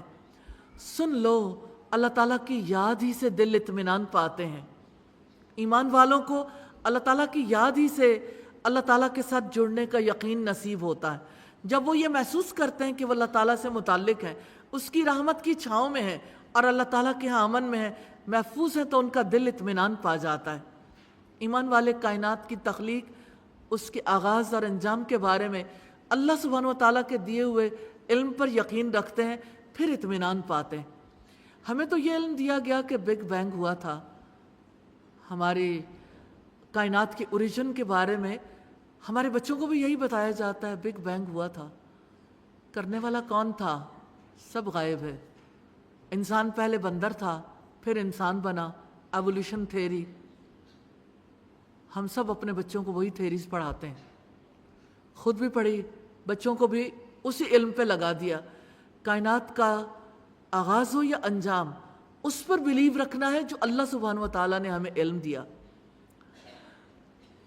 اللہ رب العزت کے ساتھ جو تعلق ہے وہ یادوں کا تعلق ہے۔ جو انسان اپنے رب کو یاد کرتا ہے، اسے اپنی یادوں میں بساتا ہے، اسے دل کا اطمینان ملتا ہے۔ یہ اطمینان بڑھتے بڑھتے محبت میں بدل جاتا ہے۔ ذکر اللہ یعنی اللہ سبحانہ و تعالیٰ کا جو ذکر ہے، اس کی محبت کے حصول کا سب سے مؤثر ذریعہ ہے۔ جو ذکر نہیں کرتا اس کا تعلق بھی نہیں جڑتا۔ جو ذکر کا تعلق ہے وہ عموماً لوگوں کا ایسا تعلق ہے جس میں کسی قسم کا تذکرہ نہیں ہوتا، تذکرے کے بغیر تسبیحات کو دہرایا جاتا ہے، اللہ تعالیٰ کے انعامات کو یاد نہیں کیا جاتا، جو اللہ سبحانہ و تعالیٰ کے انعامات کو یاد کرتا ہے اس کا دل یقین پاتا ہے۔ جو لوگ ایمان لائے اور انہوں نے نیک عمل کی، ان کے لیے راحت اور فرحت ہے اور اچھا ٹھکانہ ہے۔ اسی طرح ہم نے آپ کو ایسی امت میں رسول بنا کر بھیجا ہے، یقیناً اس سے پہلے کئی قومیں گزر چکی ہیں، تاکہ آپ لوگوں کو وہ پڑھ کر سنائیں جو ہم نے آپ کی طرف وحی کی ہے، اور وہ رحمان کے ساتھ کفر کرتے ہیں۔ آپ کہہ دیں وہی میرا رب ہے، اس کے سوا کوئی معبود نہیں، اسی پر میں نے بھروسہ کیا اور اسی کی طرف میرا لوٹنا ہے۔ وَلَوْ أَنَّ قُرْآنًا سُيِّرَتْ بِهِ الْجِبَالُ أَوْ قُطِّيَتْ بِهِ الْأَرْضُ أَوْ كُلِّمَ بِهِ الْمَوْتَى، اور اگر واقعتاً قرآن ایسا ہوتا جس کے ساتھ پہاڑ چلا دیے جاتے، یا جس کے ساتھ زمین ٹکڑے ٹکڑے کر دی جاتی، یا اس کے ساتھ مردوں سے کلام کیا جاتا، بلکہ سارے کا سارا کام ہی اللہ سبحانہ و تعالیٰ کے اختیار میں ہے، تو کیا جو لوگ ایمان لائے ہیں مایوس نہیں ہو گئے کہ اگر اللہ تعالیٰ چاہتا تو سب انسانوں کو ہدایت دے دیتا؟ جن لوگوں نے کفر کیا ان کا ہمیشہ یہی حال رہے گا کہ ان کے اعمال کی وجہ سے ان پر کوئی نہ کوئی آفت آتی رہے گی، یا ان کے گھر کے قریب کہیں نازل ہوتی رہے گی، یہاں تک کہ اللہ سبحانہ و تعالیٰ کا وعدہ آ جائے۔ بلا شبہ اللہ تعالیٰ اپنے وعدے کی خلاف ورزی نہیں کرتا۔ ایمان لانا یا نہ لانا اللہ سبحانہ و تعالیٰ کی مشیت پر موقوف ہے۔ ایمان لانے والوں اور انکار کرنے والوں کا معاملہ اللہ تعالیٰ پر چھوڑ دینا چاہیے۔ ایمان والوں کو یقین رکھنا چاہیے اگر اللہ تعالیٰ چاہتا تو سب کو ہدایت دے دیتا۔ کرنے والے کام ہے اللہ تعالیٰ کی طرف رجوع کرنا، ایمان لانا، اللہ تعالیٰ کی یاد سے دل کا اطمینان پانا، نیک عمل کرنا، لوگوں کو وحی کا پیغام پڑھ کر سنانا، لوگوں کو بتانا کہ رب ہی میرا معبود ہے، اللہ تعالیٰ پر بھروسہ کرنا، اللہ تعالیٰ کی طرف لوٹنے کا یقین رکھنا۔ جن کاموں سے روکا گیا، کفر کرنا، نشانیوں کا مطالبہ کرنا، کمٹمنٹ پوائنٹ ہے اللہ تعالیٰ کی طرف ہر معاملے میں رجوع کرنا ہے انشاءاللہ۔ رکوع نمبر 11 ہے اہل شرک اور اہل تقوی۔ اس کے 4 مین پوائنٹس ہیں: مشرک، متقین کا انجام، نبی کو ہدایت اور تعلق باللہ۔ وَلَقَدِ اسْتُهْزِئَ بِرُسُلٍ مِّن قَبْلِكَ فَأَمْلَيْتُ لِلَّذِينَ كَفَرُوا ثُمَّ أَخَذْتُهُمْ فَكَيْفَ كَانَ عِقَابِي۔ اور بلا شبہ یقیناً آپ سے پہلے بھی کئی رسولوں کا مذاق اڑایا گیا، تو میں نے ان کو مہلت دی جنہوں نے کفر کیا، پھر میں نے انہیں آ پکڑا تو کیسا تھا میرا عذاب۔ تو کیا وہ جو نگران ہے ہر جان پر، جو اس نے کمایا، کوئی دوسرا اس کا شریک ہو سکتا ہے؟ اور انہوں نے اللہ تعالیٰ کے کچھ شریک بنا لیے ہیں۔ آپ کہہ دیں تم ان کا نام پکارو، یا تم اللہ تعالیٰ کو اس بات کی خبر دیتے ہو جس کو وہ زمین میں جانتا ہی نہیں ہے، یا یہ ظاہری باتوں میں سے ہیں، بلکہ جن لوگوں نے کفر کیا ان کی مکاریاں ان کے لیے خوشنما بنا دی گئی ہیں، اور وہ سیدھے راستے سے روک دیے گئے۔ اور جسے اللہ تعالیٰ گمراہ کر دیتا ہے پھر اسے کوئی راہ دکھانے والا نہیں۔ اللہ سبحانہ و تعالیٰ نگران ہے، محافظ ہے ہر ایک کے اعمال کا، وہ رزق دیتا ہے، اچھے برے اعمال کو جانتا ہے، اعمال کی جزا دے گا۔ وہ اللہ تعالیٰ ہے، اس کی طرح ہو سکتا ہے جو نہ حفاظت کر سکتا ہو، نہ رزق دیتا ہو، نہ علم رکھتا ہو، نہ جزا دیتا ہو۔ لہم عذاب فی الحیات الدنیا، ان کے لیے دنیا کی زندگی میں عذاب ہے، اور یقیناً آخرت کا عذاب تو اس سے بھی زیادہ سخت ہے، اور انہیں اللہ تعالیٰ سے بچانے والا کوئی نہیں۔ جنت کی مثال جس کا متقیوں سے وعدہ کیا گیا ہے، اس کے نیچے نہریں بہہ رہی ہیں، اس کا پھل اور اس کا سایہ دائمی ہے۔ یہ ان لوگوں کا انجام ہے جو متقی بنے، اور کافروں کا انجام آگ ہے۔ والذین آتیناہم الکتاب یفرحون بما انزل الیک ومن الاحزاب من ینکر بعضہ، اور جن کو ہم نے اس سے پہلے کتاب دی تھی وہ اس پر خوش ہوتے ہیں جو آپ پر اتارا گیا ہے، اور ان گروہوں میں ایسے بھیجو اس کے بعض حصے کا انکار کرتے ہیں، ان گروہوں میں ایسے بھی ہیں جو اس کے بعض حصے کا انکار کرتے ہیں۔ آپ کہہ دیں مجھے تو یہی حکم دیا گیا ہے کہ میں اللہ تعالیٰ کی عبادت کروں اور اس کے ساتھ شریک نہ بناؤں، میں اس کی طرف دعوت دیتا ہوں اور اسی کی طرف میرا لوٹنا ہے۔ اور اسی طرح ہم نے اس کو ایک عربی فرمان بنا کر آپ پر نازل کیا ہے، اور یقیناً اگر اپنے پاس علم آ جانے کے بعد بھی آپ نے ان کی خواہشات کی پیروی کی تو اللہ تعالیٰ کے مقابلے میں آپ کے لیے نہ کوئی دوست ہوگا اور نہ کوئی بچانے والا۔ کرنے والے کام ہے رسولوں کا مذاق نہ اڑانا، اللہ تعالیٰ سے ڈر کر رہنا، کتاب کے نزول پر خوش ہونا، اللہ تعالیٰ کی عبادت کرنا، شرک نہ کرنا، اللہ تعالیٰ کی طرف بلانا، اللہ تعالیٰ کی طرف رجوع کرنا۔ جن کاموں سے روکا گیا کفر کرنا، مکاریاں کرنا، کتاب کے بعض حصوں کا انکار کرنا، علم آ جانے کے بعد لوگوں کی خواہشات کی پیروی کرنا۔ کمٹمنٹ پوائنٹس ہیں، اللہ تعالیٰ کی طرف دعوت دینی ہے، کم از کم 5 لوگوں کو تعلق باللہ کے میسیجز دینے ہیں، اللہ تعالیٰ کی طرف رجوع کرنا ہے انشاءاللہ۔ اور میسیجز ہیں، اللہ تعالیٰ کی سزا سخت ہے، اللہ تعالیٰ ایک ایک متنفس کی کمائی پر نظر رکھتا ہے، اللہ تعالیٰ سے بچانے والا کوئی نہیں۔ اللہ تعالیٰ نے متقین سے جنت کا وعدہ کیا ہے۔ اور رکوع نمبر 12 ہے، اعتراضات کا جواب ہے، اور 2 اس کے مین پوائنٹس ہیں، اعتراضات کا جواب اور تعلق باللہ۔ وَلَقَدْ أَرْسَلْنَا رُسُلًا مِّن قَبْلِكَ وَجَعَلْنَا لَهُمْ أَزْوَاجًا وَذُرِّيَّةً، اور بلا شبہ یقیناً ہم نے آپ سے پہلے بھی بہت سے رسول بھیجے اور ہم نے ان کی بیویاں اور اولادیں بنائی تھیں، اور کسی رسول کے لیے ممکن نہیں تھا کہ وہ اللہ تعالیٰ کی اجازت کے بغیر کوئی معجزہ لے آتا۔ ہر وقت کے لیے ایک کتاب ہے، اللہ تعالیٰ جو چاہتا ہے مٹا دیتا ہے اور جو چاہتا ہے ثابت رکھتا ہے، اور اصل کتاب اس کے پاس ہے۔ سیدنا ابن عباس فرماتے ہیں اللہ تعالیٰ جو چاہے بدل دے، جسے چاہے بحال رکھے۔ یہ تمام باتیں ام الکتاب میں ہیں جو اللہ تعالیٰ کے پاس ہے اور ناسخ ہے، اور ہر بدلی جانے والی اور برقرار رہنے والی بات دوسری کتاب میں۔ تقدیر کو محض دعا ہی ٹالتی ہے، نبی صلی اللہ علیہ وسلم کا فرمان ہے، اور صرف نیکی ہی عمر میں اضافے کا باعث ہوتی ہے۔ اور جس کی ہم انہیں دھمکی دے رہے ہیں، اگر اس کا کچھ حصہ ہم آپ کو دکھا دیں یا واقعتاً آپ کو اٹھا لیں تو بلا شبہ آپ کے ذمے صرف پہنچا دینا ہے اور ہمارے ذمے حساب لینا ہے۔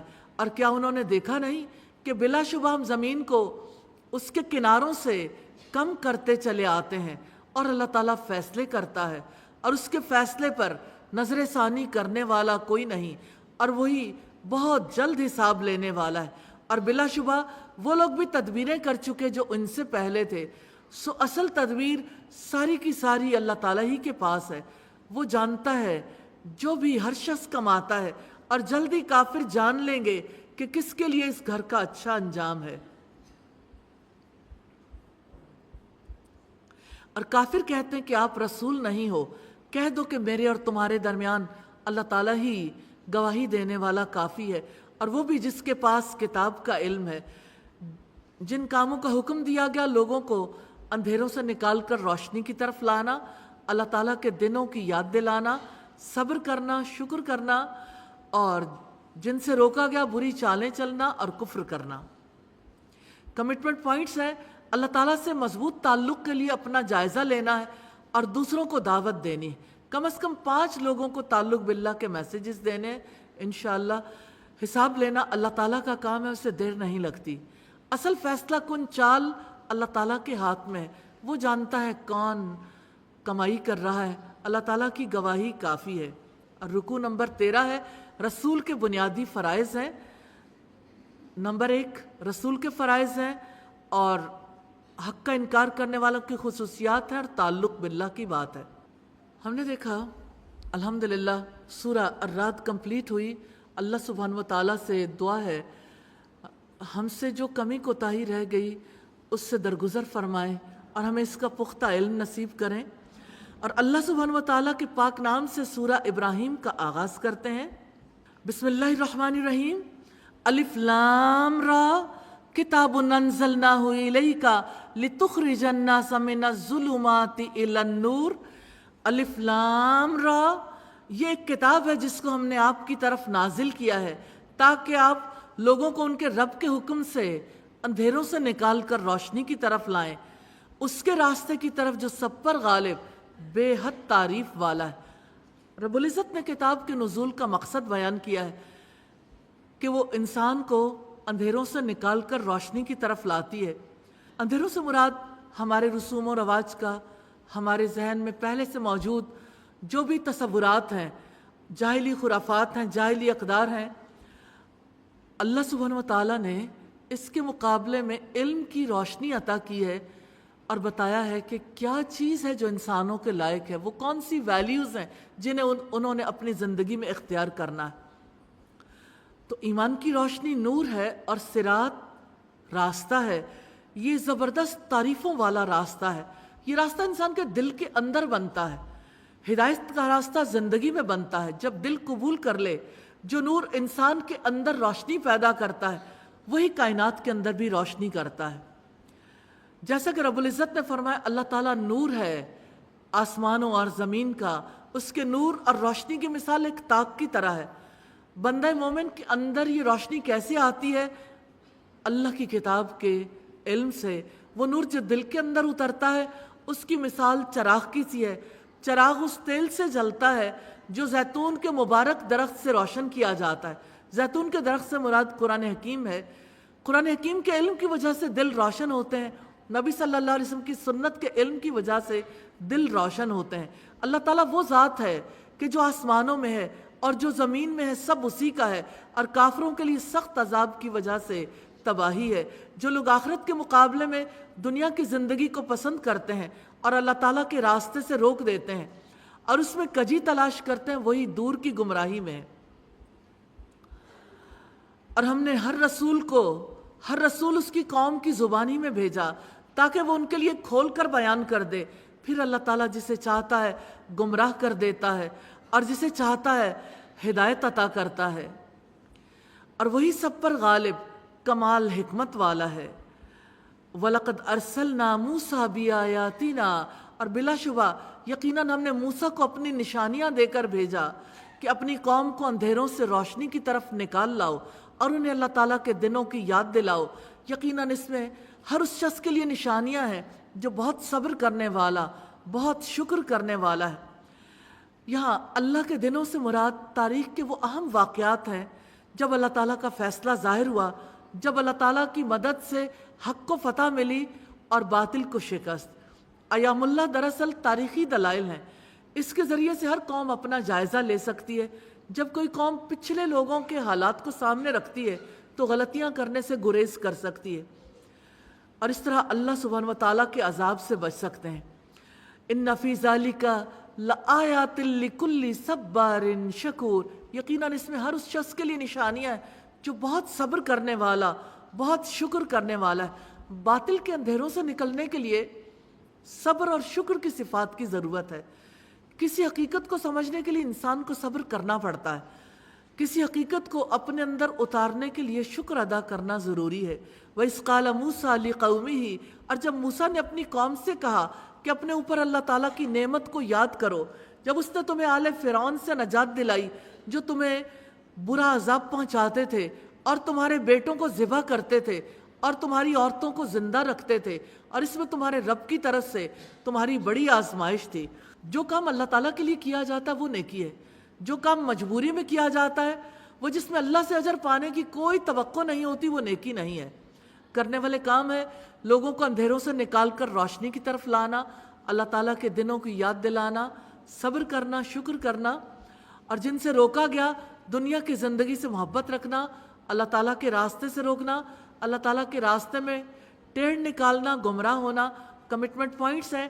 آخرت کو دنیا پر ترجیح دینی ہے، انسان کو تاریکیوں سے نکال کر روشنی میں لانے کے لیے تاریخ انسانی کے سبق آموز واقعات سے نصیحت کرنی ہے۔ آج کو ضرور نصیحت کیجیے۔ رکوع نمبر 14 ہے، تمام رسولوں کی دعوت ایک تھی۔ 3 مین پوائنٹس ہیں حضرت موسیٰ علیہ السلام کی مستقبل کے بارے میں ہدایات۔ تمام رسولوں کی دعوت اور جواب دعوت ایک ہی طرح کے تھے، اور تعلق باللہ کی بات ہے۔ اور جب تمہارے رب نے صاف اعلان کر دیا تھا کہ یقیناً اگر تم شکر ادا کرو گے تو میں تمہیں ضرور ہی زیادہ دوں گا، اور اگر تم ناشکری کرو گے تو یقیناً میرا عذاب بلا شبہ بڑا سخت ہے۔ اور موسیٰ نے کہا کہ اگر تم بھی کفر کرو گے اور زمین کی تمام مخلوق بھی، تو بلا شبہ اللہ تعالیٰ یقیناً بڑا بے پرواہ، بے حد تعریف والا ہے۔ کیا تمہیں ان کی خبر نہیں پہنچی جو تم سے پہلے ہو گزرے ہیں؟ قوم نوح، عاد اور سمود اور جو ان کے بعد ہوئے، انہیں اللہ تعالیٰ کے سوا کوئی نہیں جانتا۔ ان کے رسول ان کے پاس روشن نشانیاں لائے تھے تو انہوں نے اپنے ہاتھ اپنے منہوں میں لوٹا دیے اور انہوں نے کہا کہ تمہیں جو دے کر بھیجا گیا ہے واقعتاً ہم اس کو نہیں مانتے، اور بلا شبہ ہم یقیناً اس کے متعلق بے چین کرنے والے شک میں ہیں جس کی طرف تم ہمیں دعوت دیتے ہو۔ ان کے رسولوں نے کہا کہ کیا اس اللہ کے بارے میں شک ہے جو آسمانوں اور زمین کو پیدا کرنے والا ہے؟ وہ تمہیں بلاتا ہے تاکہ تمہارے گناہوں کو معاف کر دے اور تمہیں ایک مدت مقررہ تک مہلت دے۔ انہوں نے کہا کہ تم اور کچھ نہیں مگر ہمارے جیسے انسانی ہو، تم چاہتے ہو کہ ان سے ہمیں روک دو جن کی ہمارے باپ دادا عبادت کرتے تھے، چنانچہ تم ہمارے پاس کوئی واضح دلیل لاؤ۔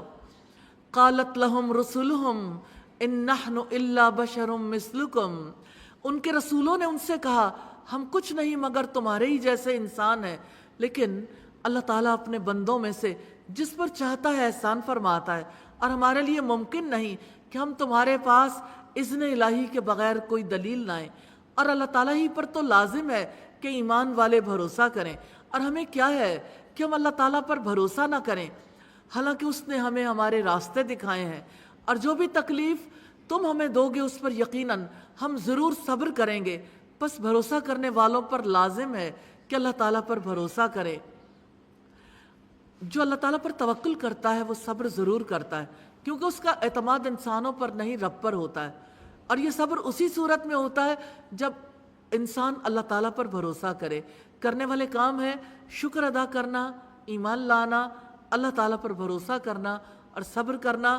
جن کاموں سے روکا گیا ناشکری کرنا، کفر کرنا، دعوت کی طرف سے الجھن والے شک میں پڑنا، کمٹمنٹ پوائنٹس ہیں۔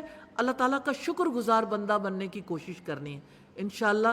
رسولوں کی طرح شکر گزاری کے لیے اللہ تعالیٰ کے راستے کی طرف دعوت دینی ہے۔ تعلق باللہ کے میسیجز کم از کم 5 لوگوں کو دینے۔ اللہ تعالیٰ بے نیاز اور اپنی ذات میں آپ محمود ہے۔ اللہ تعالیٰ آسمانوں اور زمین کا خالق ہے۔ معجزات اللہ تعالیٰ کے اذن سے صادر ہوتے ہیں۔ وَلَقَدْ يَسَّرْنَا الْقُرْآنَ لِلذِّكْرِ فَهَلْ مِن مُدَّكِرٍ۔ اور رکوع نمبر 15 ہے اسلام اور جاہلیت کا تاریخی مارکہ ہے۔ 5 مین پوائنٹس ہیں۔ نظریاتی شکست کے بعد تشدد کا ہتھیار، رب کا فیصلہ، کفر کرنے والوں کی مثال، جاہلیت آخرت کے سٹیج پر تعلق باللہ۔ اور جن لوگوں نے کفر کیا انہوں نے اپنے رسولوں سے کہا کہ یقیناً ہم تمہیں ضرور اپنی زمین سے نکال دیں گے، یا لازماً تم ضرور ہماری ملت میں واپس آؤ گے۔ تو ان کے رب نے ان کی طرف وحی کی یقیناً ہم ان ظالموں کو ضرور ہلاک کر دیں گے، اور یقیناً ہم ان کے بعد تمہیں ضرور زمین میں بسائیں گے۔ یہ اس کے لیے جو میرے سامنے کھڑے ہونے سے ڈرے اور میری وعید سے ڈرے اور انہوں نے فیصلہ طلب کیا، اور ہر سرکش اناد رکھنے والا نامراد ہو گیا۔ سرکشوں کی سزا دنیا میں ذلت ہے اور اناد کی سزا آخرت میں شدید عذاب ہیں۔ سیدنا ابو ہریرہ بیان کرتے ہیں رسول اللہ نے فرمایا ایک گردن قیامت کے دن دوزخ سے نکلے گی، اس کی 2 آنکھیں ہوں گی کہ دیکھتی ہوں گی، 2 کان ہوں گے کہ سنتے ہوں گے، 1 زبان ہوگی کہ بولتی ہوگی۔ وہ کہے گی کہ میں 3 قسم کے لوگوں کے لیے مقرر ہوئی ہوں، ایک جبار اور سرکش، دوسرے جس نے اللہ تعالیٰ کے ساتھ کسی کو شریک کیا، اور تیسرے مصور۔ استغفر اللہ۔ اس کے پیچھے جہنم ہے اور اسے اس پانی سے پلایا جائے گا جو پیپ ہے، وہ اس کا گھونٹ گھونٹ پیے گا لیکن قریب بھی نہ ہوگا کہ حلق سے اتارے، اور موت اس پر ہر طرف سے آئے گی حالانکہ وہ مرنے والا نہیں ہوگا، اور اس کے پیچھے ایک سخت عذاب ہے۔ سیدنا نعمان بن بشیر سے روایت ہے دوزخ والوں میں سے سب سے ہلکا عذاب اس شخص کو ہوگا جس کو آگ کی 2 جوتیاں تسموں سمیت پہنائی جائیں گی، جس سے اس کا دماغ اس طرح کھول رہا ہوگا جس طرح ہانڈی میں پانی سے جوش آتا ہے۔ وہ سمجھ رہا ہوگا کہ اسے سب سے سخت عذاب دیا گیا حالانکہ اسے سب سے ہلکا عذاب دیا گیا ہوگا۔ جن لوگوں نے اپنے رب سے کفر کیا ان کے اعمال کی مثال اس راکھ کی طرح ہے جس پر ایک آندھی والے دن میں تند ہوا چل پڑے۔ جو بھی انہوں نے کمایا تھا اس میں سے وہ کسی پر قادر نہیں ہوں گے۔ یہی دور کی گمراہی ہے۔ اللہ تعالیٰ نے عام تجربے اور مشاہدے کی مثال دی ہے کہ کس طرح طوفانی ہوا سے کوئی چیز ضائع ہو جاتی ہے اور ہوا کی شدت سے مالک اپنی چیز کو بچا نہیں پاتا۔ اللہ تعالیٰ نے ذہن نشین کروایا ہے۔ اسی طرح سے کفر کے ساتھ انسان کے اعمال ضائع ہو جائیں گے۔ نیک اعمال وہ بھی کرتے ہیں جو کافر ہیں، وہ بھی کرتے ہیں جو مشرک ہیں، لیکن اصلاً وہ نیک اعمال نہیں ہوتے، کیونکہ نیکی کسی اور چیز کا نام ہے۔ اللہ رب العزت نے فرمایا وَلَكِنَّ الْبِرَّ مَنِ اتَّقَى، لیکن نیکی اس کی ہے جو اللہ تعالیٰ سے ڈرا۔ یعنی نیکی یہ ہے کہ ہم اللہ تعالیٰ سے ثواب کی امید رکھ کر اس کی اطاعت کریں اور اس کے عذاب کے خوف سے اس کے روکے سے رک جائیں۔ کافر اللہ تعالیٰ سے ثواب کی امید نہیں رکھتا، اس کے عذاب کا خوف نہیں رکھتا، اس لیے اس کا کیا ہوا کوئی بھی کام نیکی نہیں ہے۔ پھر جب کافر سچ بولتا ہے، وعدے پورا کرتا ہے، انسانوں کے ساتھ حسن سلوک کرتا ہے، تو یہ سب کام کہاں جائیں گے؟ ان کے اعمال دنیا میں ختم ہو جائیں گے۔ دنیا میں ان کی نیکیوں کی وجہ سے، یعنی ان کے ان کاموں کی وجہ سے لوگ انہیں اچھا کہیں گے، اور جب آخرت میں پہنچیں گے تو ان کے اعمال جل جائیں گے۔ دنیا میں ان کے لیے کشادگی پیدا کر دی جائے گی، لیکن وہ آخرت میں صلہ نہیں پائیں گے، کیونکہ انہیں صلے کی امید ہی نہیں رکھی۔ کیا آپ نے دیکھا نہیں اللہ تعالیٰ نے آسمانوں اور زمین کو بلا شبہ حق کے ساتھ پیدا کیا ہے۔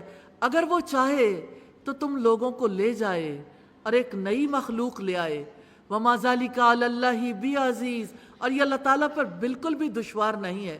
جو رب زمین و آسمان کو تخلیق کر سکتا ہے، جس کے لیے طوفانوں سے ہر چیز کا اڑا دینا ممکن ہے، اس کے لیے کسی قوم کو اٹھانا یا گرانا کیسے مشکل ہو سکتا ہے؟ اور یہ سب لوگ جب اللہ تعالیٰ کے حضور پیش ہوں گے تو کمزور لوگ ان سے کہیں گے جو بڑے بنے ہوئے تھے کہ یقیناً تم ہمارے پیروکار تھے، تو کیا تم اللہ کے عذاب سے بچانے میں ہمارے کچھ بھی کام آنے والے ہو؟ وہ کہیں گے اگر اللہ تعالیٰ ہمیں ہدایت دیتا تو ہم ضرور تمہاری رہنمائی کرتے۔ ہم بے قرار ہوں یا صبر کریں، ہم پر یکساں ہے، ہمارے لیے بھاگنے کی کوئی جگہ نہیں۔ کرنے والے کام ہے اللہ تعالیٰ کے سامنے کھڑے ہونے کا خوف رکھنا، اللہ تعالیٰ کی وعید سے ڈرنا، جن سے روکا گیا کفر کرنا، رسولوں کو دھمکیاں دینا، حق سے دشمنی رکھنا۔ کمٹمنٹ پوائنٹس ہیں۔ اللہ تعالیٰ کے سامنے جواب دہی کا خوف دل میں پیدا کرنا ہے، اللہ تعالیٰ کے راستے کی طرف دعوت دینی ہے، 5 لوگوں کو تعلق باللہ کے میسیجز دینے۔ اللہ تعالیٰ ظالموں کو ہلاک کرنے والا ہے۔ اللہ تعالیٰ نے آسمانوں زمین کی تخلیق کو حق پر قائم کیا ہے۔ اللہ تعالیٰ کے لیے کوئی کام دشوار نہیں ہے۔ رکوع نمبر 16 ہے، کلمہ طیب اور کلمہ خبیث کی مثال ہے۔ 3 مین پوائنٹس ہیں، انوکھا منظر ہے، طیب اور خبیث کی مثال ہے، اور تعلق باللہ ہے۔ اور شیطان کہے گا جب کام کا فیصلہ کر دیا جائے گا، بلا شبہ اللہ تعالیٰ نے تم سے جو وعدہ کیا وہ سچا وعدہ تھا، اور میں نے تم سے جو وعدہ کیا تھا سو میں نے تم سے خلاف ورزی کی، اور میرا تم پر کوئی غلبہ نہ تھا سوائے اس کے کہ میں نے تمہیں بلایا تو تم نے میرا کہا مان لیا۔ چنانچہ مجھے ملامت نہ کرو اور خود ہی کو ملامت کرو، میں تمہاری فریاد رسی کرنے والا نہیں ہوں اور تم میری فریاد رسی کرنے والے نہیں ہو۔ یقیناً میں بالکل انکار کرتا ہوں کہ اس سے پہلے تم نے مجھے شریک بنایا تھا۔ ظالموں کے لیے یقیناً دردناک عذاب ہے، اور جو لوگ ایمان لائے اور جنہوں نے نیکیاں کی ہیں انہیں ایسے باغوں میں داخل کیا جائے گا جن کے نیچے نہریں بہتی ہیں، وہ اپنے رب کے حکم سے ان میں ہمیشہ رہنے والے ہیں، ان کی آپس کی دعا اس میں سلام ہوگی۔ الم تر کیف ضرب اللہ مثلا کلمۃ طیبۃ کشجرۃ طیبۃ اصلها ثابت وفرعها فی السماء، کیا آپ نے نہیں دیکھا کہ اللہ تعالیٰ نے پاکیزہ کلمہ کی مثال کیسے بیان کی ہے؟ ایک پاکیزہ درخت کی طرح ہے جس کی جڑ مضبوط ہے اور اس کی شاخیں آسمان میں ہیں۔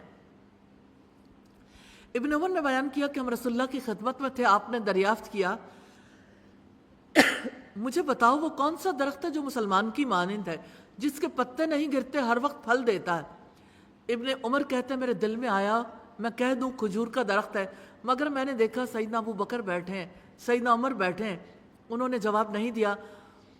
تو مجھ کو ان بزرگوں کے سامنے کلام کرنا اچھا معلوم نہیں ہوا۔ جب ان لوگوں نے کچھ جواب نہیں دیا تو رسول اللہ نے فرمایا وہ کھجور کا درخت ہے۔ جب ہم اس مجلس سے کھڑے ہوئے تو میں نے اپنے والد سیدنا عمر سے عرض کیا، اللہ تعالیٰ کی قسم میرے دل میں آیا تھا کہ میں کہہ دوں وہ کھجور کا درخت ہے۔ انہوں نے کہا پھر تو نے کیوں نہ کہہ دیا؟ میں نے کہا آپ لوگوں نے کوئی بات نہیں کی، میں نے آگے بڑھ کر بات کرنا مناسب نہیں جانا۔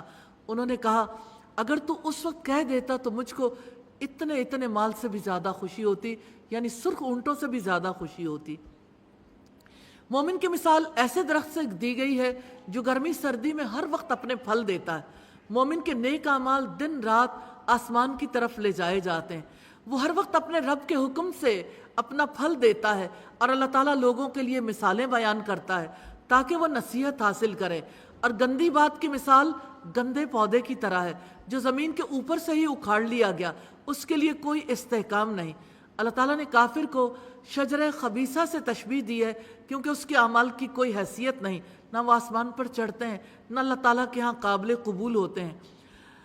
یثبت اللہ الذین آمنوا بالقول الثابت فی الحیات الدنیا وفی الآخرہ، اللہ تعالیٰ ایمان والوں کو ایک پختہ بات سے دنیا کی زندگی میں بھی اور آخرت میں بھی ثابت قدم رکھتا ہے، اور ظالموں کو اللہ تعالیٰ بھٹکا دیتا ہے، اور اللہ تعالیٰ جو چاہتا ہے وہ کرتا ہے۔ سیدنا برا بن عازب بیان کرتے ہیں رسول اللہ نے فرمایا جب مومن کو اس کی قبر میں بٹھایا جاتا ہے تو اس کے پاس فرشتہ بھیجا جاتا ہے۔ فرشتے کے سوال پر مومن گواہی دیتا ہے کہ اللہ تعالیٰ کے سوا کوئی معبود نہیں، محمد صلی اللہ علیہ وسلم اللہ کے رسول ہیں۔ بس یہی اللہ کے اس فرمان کا مطلب ہے کہ اللہ تعالیٰ اہل ایمان کو کلمہ توحید کے ذریعے ثابت قدم رکھتا ہے، دنیا میں بھی اور آخرت میں بھی۔ دنیا میں وہ لوگ ثابت قدم رہتے ہیں جو اپنے اندر ایمان کا بیج اگا چکے ہوں، جو ہر موڑ پر صحیح رد عمل کا ثبوت دیتے ہیں۔ جو لوگ اپنے اندر ایمان کے بیج کو اگنے نہیں دیتے، ان کی شخصیت جھاڑ جھنکار کی طرح ہوتی ہے، ہر موقع پر غلط رد عمل کا اظہار کرتے ہیں۔ جن کی شخصیت کانٹے دار بدبودار ہو وہ دنیا میں ثابت قدم نہیں رہتے۔ کرنے والے کام ہیں ایمان لانا، ثابت قدمی اختیار کرنا، نیک عمل کرنا، نصیحت حاصل کرنا۔ جن سے روکا گیا شیطان کی دعوت قبول کرنا، ظلم کرنا اور شرک کرنا۔ کمٹمنٹ پوائنٹس ہے اللہ تعالیٰ پر پختہ ایمان رکھنا ہے، اللہ تعالیٰ سے دعا کرنی ہے کہ اللہ تعالیٰ قول ثابت کے ذریعے دنیا اور آخرت میں ثبات عطا کرے، آمین ثم آمین۔ رکوع نمبر 17 ہے اللہ تعالیٰ قائدین کفر کو ان کے انجام تک پہنچانے والا ہے۔ 3 مین پوائنٹس ہیں، قائدین کفر، ایمان والوں کے لیے نصیحت اور تعلق باللہ۔ الم تر الی الذین بدلوا نعمت اللہ کفرا واحلوا قومہم دار البوار، کیا آپ نے نہیں دیکھا ان لوگوں کو جنہوں نے اللہ تعالیٰ کی نعمت کو ناشکری سے بدل دیا اور اپنی قوم کو ہلاکت کے گھر میں اتار دیا، جہنم میں وہ اس میں داخل ہوں گے اور وہ بہت ہی بری قرارگاہ ہے۔ اور انہوں نے اللہ تعالیٰ کی شریک بنا رکھے ہیں کہ وہ انہیں اللہ تعالیٰ کے راستے سے بھٹکا دیں۔ آپ کہہ دیں مزے کرو، بلا شبہ آگے کی طرف تمہیں پلٹنا ہے۔ قل لعبادی الذین آمنوا، میرے بندوں سے کہہ دو جو ان لوگوں میں سے ایمان لائے ہیں کہ وہ نماز قائم کریں اور جو ہم نے انہیں رزق دیا اس میں سے کھلے اور چھپے خرچ کریں، اس سے پہلے کہ وہ دن آئے جس میں نہ خرید و فروخت ہوگی اور نہ کوئی دوستی۔ رسول اللہ نے فرمایا ہمارے اور ان کافروں کے درمیان جو عہد ہے وہ نماز ہے، لہٰذا جس نے نماز چھوڑ دی اس نے کفر کیا۔ نماز قائم کرنے کا مطلب ہے اپنے مقررہ وقت پر شرائط کا خیال کر کے تعدیل ارکان کے ساتھ خشوع و خضوع کے ساتھ سنت رسول کے مطابق نماز کو ادا کیا جائے۔ اللہ تعالیٰ وہ ذات ہے جس نے آسمانوں اور زمین کو پیدا کیا اور آسمان سے کچھ پانی نازل کیا، پھر اس سے تمہارے لیے پھلوں میں سے کچھ رزق نکالا، اور اس نے کشتیوں کو تمہارے لیے مسخر کر دیا کہ وہ اس کے حکم سے سمندر میں چلیں، اور تمہارے لیے دریاؤں کو مسخر کر دیا، اور اس نے سورج اور چاند کو تمہارے لیے مسخر کر دیا کہ پے در پے چلنے والے ہیں، اور تمہارے لیے اس نے رات اور دن کو مسخر کیا، اور اس نے تمہیں ہر چیز میں سے دیا جس کا بھی تم نے اس سے سوال کیا۔ اور اگر تم اللہ تعالیٰ کی نعمتوں کو شمار کرو تو انہیں شمار نہیں کر پاؤ گے۔ بلا شبہ انسان یقیناً بڑا ظالم، بہت ناشکرا ہے۔ دنیا میں لوگوں کا سب سے بڑا مسئلہ یہ ہے کہ وہ اپنی ذات پر، اپنی کوشش پر، اپنی محنت پر یقین کرتے ہیں۔ اس میں کوئی شک نہیں کہ انسان کو محنت کرنے کی ضرورت ہے۔ انسان دنیا میں جو کچھ بھی حاصل کرتا ہے وہ اسباب کی وجہ سے کرتا ہے، محنت بھی کرتا ہے، لیکن بات یہ کہ عطا کس کی ہے؟ کیا سارے محنت کرنے والے ایک برابر پاتے ہیں؟ تو ایسا تو نہیں ہے۔ رزق تو اللہ تعالیٰ دیتا ہے، اور اللہ سبحانہ و تعالیٰ جس کا چاہتا ہے رزق تنگ کر دیتا ہے اور جس کا چاہتا ہے وسعت والا کر دیتا ہے۔ انسان کا کام یہ کہ اس کے انعام پر شکر ادا کریں۔ اللہ سبحانہ و تعالیٰ ہمیں توفیق عطا فرمائے۔ کرنے والے کام ہے نماز قائم کرنا، کھلے اور چھپے خرچ کرنا، اور جن سے روکا گیا اللہ تعالیٰ کی نعمت کو ناشکری سے بدلنا، اپنی قوم کو ہلاکت کے گھر میں پہنچانا، شرک کرنا، ظلم کرنا کمٹمنٹ پوائنٹ ہے۔ کھلے اور چھپے خرچ کرنا ہے قبل اس کے کہ وہ دن آئے جس میں نہ خرید و فروخت ہوگی نہ دوست نوازی کام آئے گی۔ رکوع نمبر 18 ہے سیدنا ابراہیم علیہ السلام ایک عظیم کردار۔ دو مین پوائنٹس ہیں سیدنا ابراہیم علیہ السلام کی دعائیں اور تعلق باللہ ہے۔ سیدنا ابراہیم علیہ السلام نے مکہ کو امن والا بنانے، اپنے اور اپنی اولاد کو بتوں کی عبادت سے بچانے کے لیے دعا کی، اور جب ابراہیم نے کہا اے میرے رب اس شہر کو امن والا بنا دیجئے، یا ارحم الراحمین، ہم بھی دعا کرتے ہیں یا اللہ ہمارے ملک کو امن والا بنا دیجئے اور مجھے اور میری اولاد کو بچا لیجئے کہ ہم بتوں کی عبادت کریں۔ اے میرے رب بلا شبہ ان بتوں نے بہت سے لوگوں کو گمراہ کر دیا، پھر جس نے میری پیروی کی یقیناً وہ میرا ہے، اور جس نے میری نافرمانی کی بلا شبہ آپ تو بے حد بخشنے والے نہایت رحم والے ہیں۔ اے ہمارے رب یقیناً میں نے اپنی کچھ اولاد کو تیرے حرمت والے گھر کے پاس اس وادی میں آباد کیا ہے جو کھیتی والی نہیں ہے۔ اے ہمارے رب تاکہ وہ نماز قائم کریں، سو کچھ لوگوں کے دل ان کی طرف مائل کر دیں اور آپ انہیں پھلوں کا رزق دیں تاکہ وہ شکر ادا کریں۔ اے ہمارے رب یقیناً آپ جانتے ہیں جو ہم چھپاتے ہیں اور جو ہم ظاہر کرتے ہیں، اور اللہ تعالیٰ سے کوئی چیز نہ زمین میں پوشیدہ ہے اور نہ آسمان میں۔ سب تعریف اللہ تعالیٰ کی ہے جس نے بڑھاپے کے باوجود مجھے اسماعیل اور اسحاق دیے۔ بلا شبہ میرا رب تو یقیناً بہت دعا سننے والا ہے۔ رب اجعلنی مقیم الصلاۃ ومن ذریتی ربنا وتقبل دعا۔ اے میرے رب مجھے نماز قائم کرنے والا بنا اور میری اولاد میں سے بھی۔ اے ہمارے رب اور میری دعا قبول فرما۔ اے ہمارے رب مجھے اور میرے والدین کو اور تمام مومنوں کو بخش دینا جس دن حساب قائم ہوگا۔ ربنا اغفر لی ولوالدی وللمؤمنین یوم یقوم الحساب۔ کرنے والے کام ہے امن کی دعائیں کرنا، اولاد کے لیے شرک سے بچنے کے لیے دعائیں کرنا، انبیاء کی پیروی کرنا، نماز قائم کرنا، اولاد کی شکر گزاری کی دعائیں کرنا، اولاد کے نماز قائم کرنے کی دعائیں کرنا، والدین کی معافی کی دعائیں کرنا، جن سے روکا گیا بتوں کی پرستش کرنا، رسولوں کی نافرمانی کرنا۔ کمٹمنٹ پوائنٹ ہے اللہ تعالیٰ سے دعائیں کرنی ہے اور اللہ تعالیٰ کی نعمتوں کا شکر ادا کرنا ہے انشاءاللہ۔ رکوع نمبر 19 ہے قیامت کا ہولناک نظارہ ہے۔ 3 مین پوائنٹس ہیں جن میں سے ایک یہی ہے اور دوسرا نبی کو ہدایت ہے اور تعلق باللہ، اور آپ اللہ تعالیٰ کو ہرگز غافل خیال نہ کریں اس سے جو ظالم کرتے ہیں۔ بلا شبہ اللہ تعالیٰ انہیں اس دن کے لیے ڈھیل دے رہا ہے جس میں نگاہیں پھٹی کی پھٹی رہ جائیں گی، اس حالت میں کہ تیز دوڑنے والے اپنے سروں کو اوپر اٹھانے والے ہوں گے، ان کی نگاہ ان کی اپنی جانب ہی نہیں لوٹے گی اور ان کے دل خالی ہوں گے۔ اور آپ لوگوں کو اس دن سے ڈرائیں جب ان پر عذاب آ جائے گا تو ظالم لوگ کہیں گے کہ اے ہمارے رب ہمیں تھوڑا قریب کے وقت تک مہلت دے، ہم تیری دعوت قبول کریں گے اور ہم رسولوں کی پیروی کریں گے، اور کیا تم اس سے پہلے قسمیں نہیں کھاتے تھے کہ تمہارے لیے کوئی زوال نہیں، اور تم ان کی بستیوں میں آباد رہے جنہوں نے اپنی جانوں پر ظلم کیا، اور تم پر خوب واضح ہو گیا کہ ہم نے ان کے ساتھ کس طرح کیا، اور ہم نے تمہارے لیے کئی مثالیں بیان کی، اور بلا شبہ انہوں نے تدبیر کی، اور اللہ تعالیٰ کے پاس اپنی تدبیر ہے، اور ان کی تدبیر ہرگز ایسی نہ تھی کہ پہاڑ اس سے ٹل جائیں۔ پھر تم اللہ تعالیٰ کو ہرگز ایسا نہ سمجھو کہ وہ اپنے رسولوں سے کیے گئے وعدے کے خلاف کرنے والا ہے، یقیناً اللہ تعالیٰ غالب ہے اور انتقام لینے والا ہے۔ جس دن یہ زمین کسی اور زمین سے بدل دی جائے گی اور آسمان بھی، اور سب لوگ اللہ سبحانہ و تعالیٰ کے سامنے حاضر ہوں گے، جو اکیلا ہے بڑا زبردست ہے۔ رسول اللہ نے فرمایا قیامت والے دن لوگ سفید بھوری زمین پر اکٹھے ہوں گے جو میدے کی روٹی کی طرح ہوگی، اس میں کسی کا کوئی جھنڈا نہ ہوگا۔ اس دنیا میں انسان محسوس کرتا ہے وہ سمندروں پر خشکی پر اختیار رکھتا ہے، وہ ہواؤں پر، فضاؤں پر، خلا پر اختیار رکھتا ہے، جیسے چاہے اپنے وسائل کو استعمال کرے، بھول جاتا ہے سب کچھ امتحان کے لیے ملا ہے۔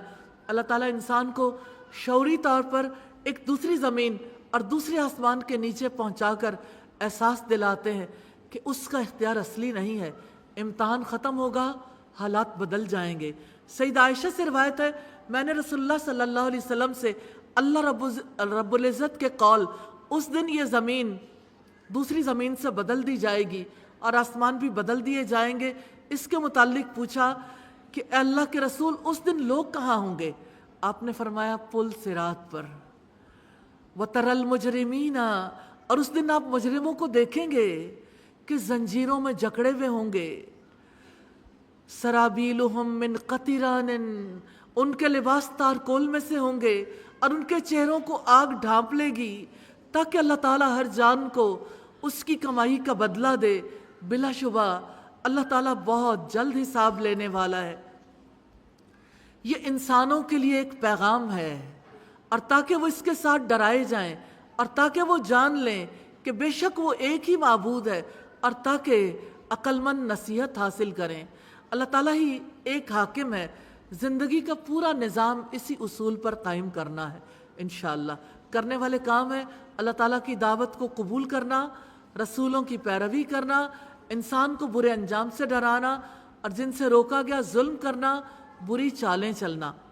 کمٹمنٹ پوائنٹ ہے قیامت کے حالات کم از کم 5 لوگوں کو بتانے ہیں انشاءاللہ۔ آخری آیت ہے، کتاب واضح ہے، الف لام را تلک آیات الکتاب وقرآن مبین۔ الف لام را یہ کتاب الہی اور واضح قرآن کی آیات ہیں۔ الحمدللہ سورہ ابراہیم ختم ہوئی اور ایک آیت سورہ الحجر کی ہے۔ اللہ سبحانہ و تعالیٰ سے دعا ہے ہمیں جو ہم نے پڑھا اس میں جو کمی ہے اللہ سبحانہ و تعالیٰ اسے معاف کر دیں، اور ہماری کوشش کو قبول فرما لیں، اور ہمیں پختہ علم نصیب فرما دیں۔ اور اللہ سبحانہ و تعالیٰ سے دعا ہے قرآن حکیم کی آیات پر غور و فکر کرنا نصیب فرما دیں۔ آمین ثم آمین۔ اللہ اکبر کبیرا والحمد للہ کثیرا وسبحان اللہ بکرۃ واسیلا، سبحان اللہ وبحمدہ، سبحان اللہ العظیم، سبحان اللہ والحمد للہ ولا الہ الا اللہ واللہ اکبر ولا حول ولا قوة الا باللہ العلی العظیم۔ اللہم صلی علی محمد وعلی آل محمد کما صلیت علی ابراہیم وعلی آل ابراہیم انک حمید مجید۔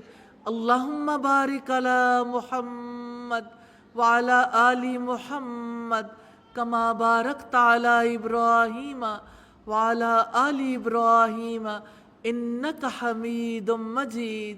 ربنا آتنا فی الدنیا حسنہ وفی الآخرۃ حسنہ وقنا عذاب النار۔ ربنا لا تزغ قلوبنا بعد إذ هديتنا وهب لنا من لدنك رحمة إنك أنت الوهاب۔ یا ارحم الراحمین، خطا کار ہیں، تیرے گناہ گار ہیں، الہی تیرے سامنے شرمسار ہیں۔ اے پاک پروردگار تو اپنے گناہ گار بندوں کو معاف فرما دے۔ الہی آپ سے استدعا ہے ہمیں دین کی سچی سمجھ نصیب فرما دے۔ الہی ہمیں دین کا پختہ علم نصیب کر دے۔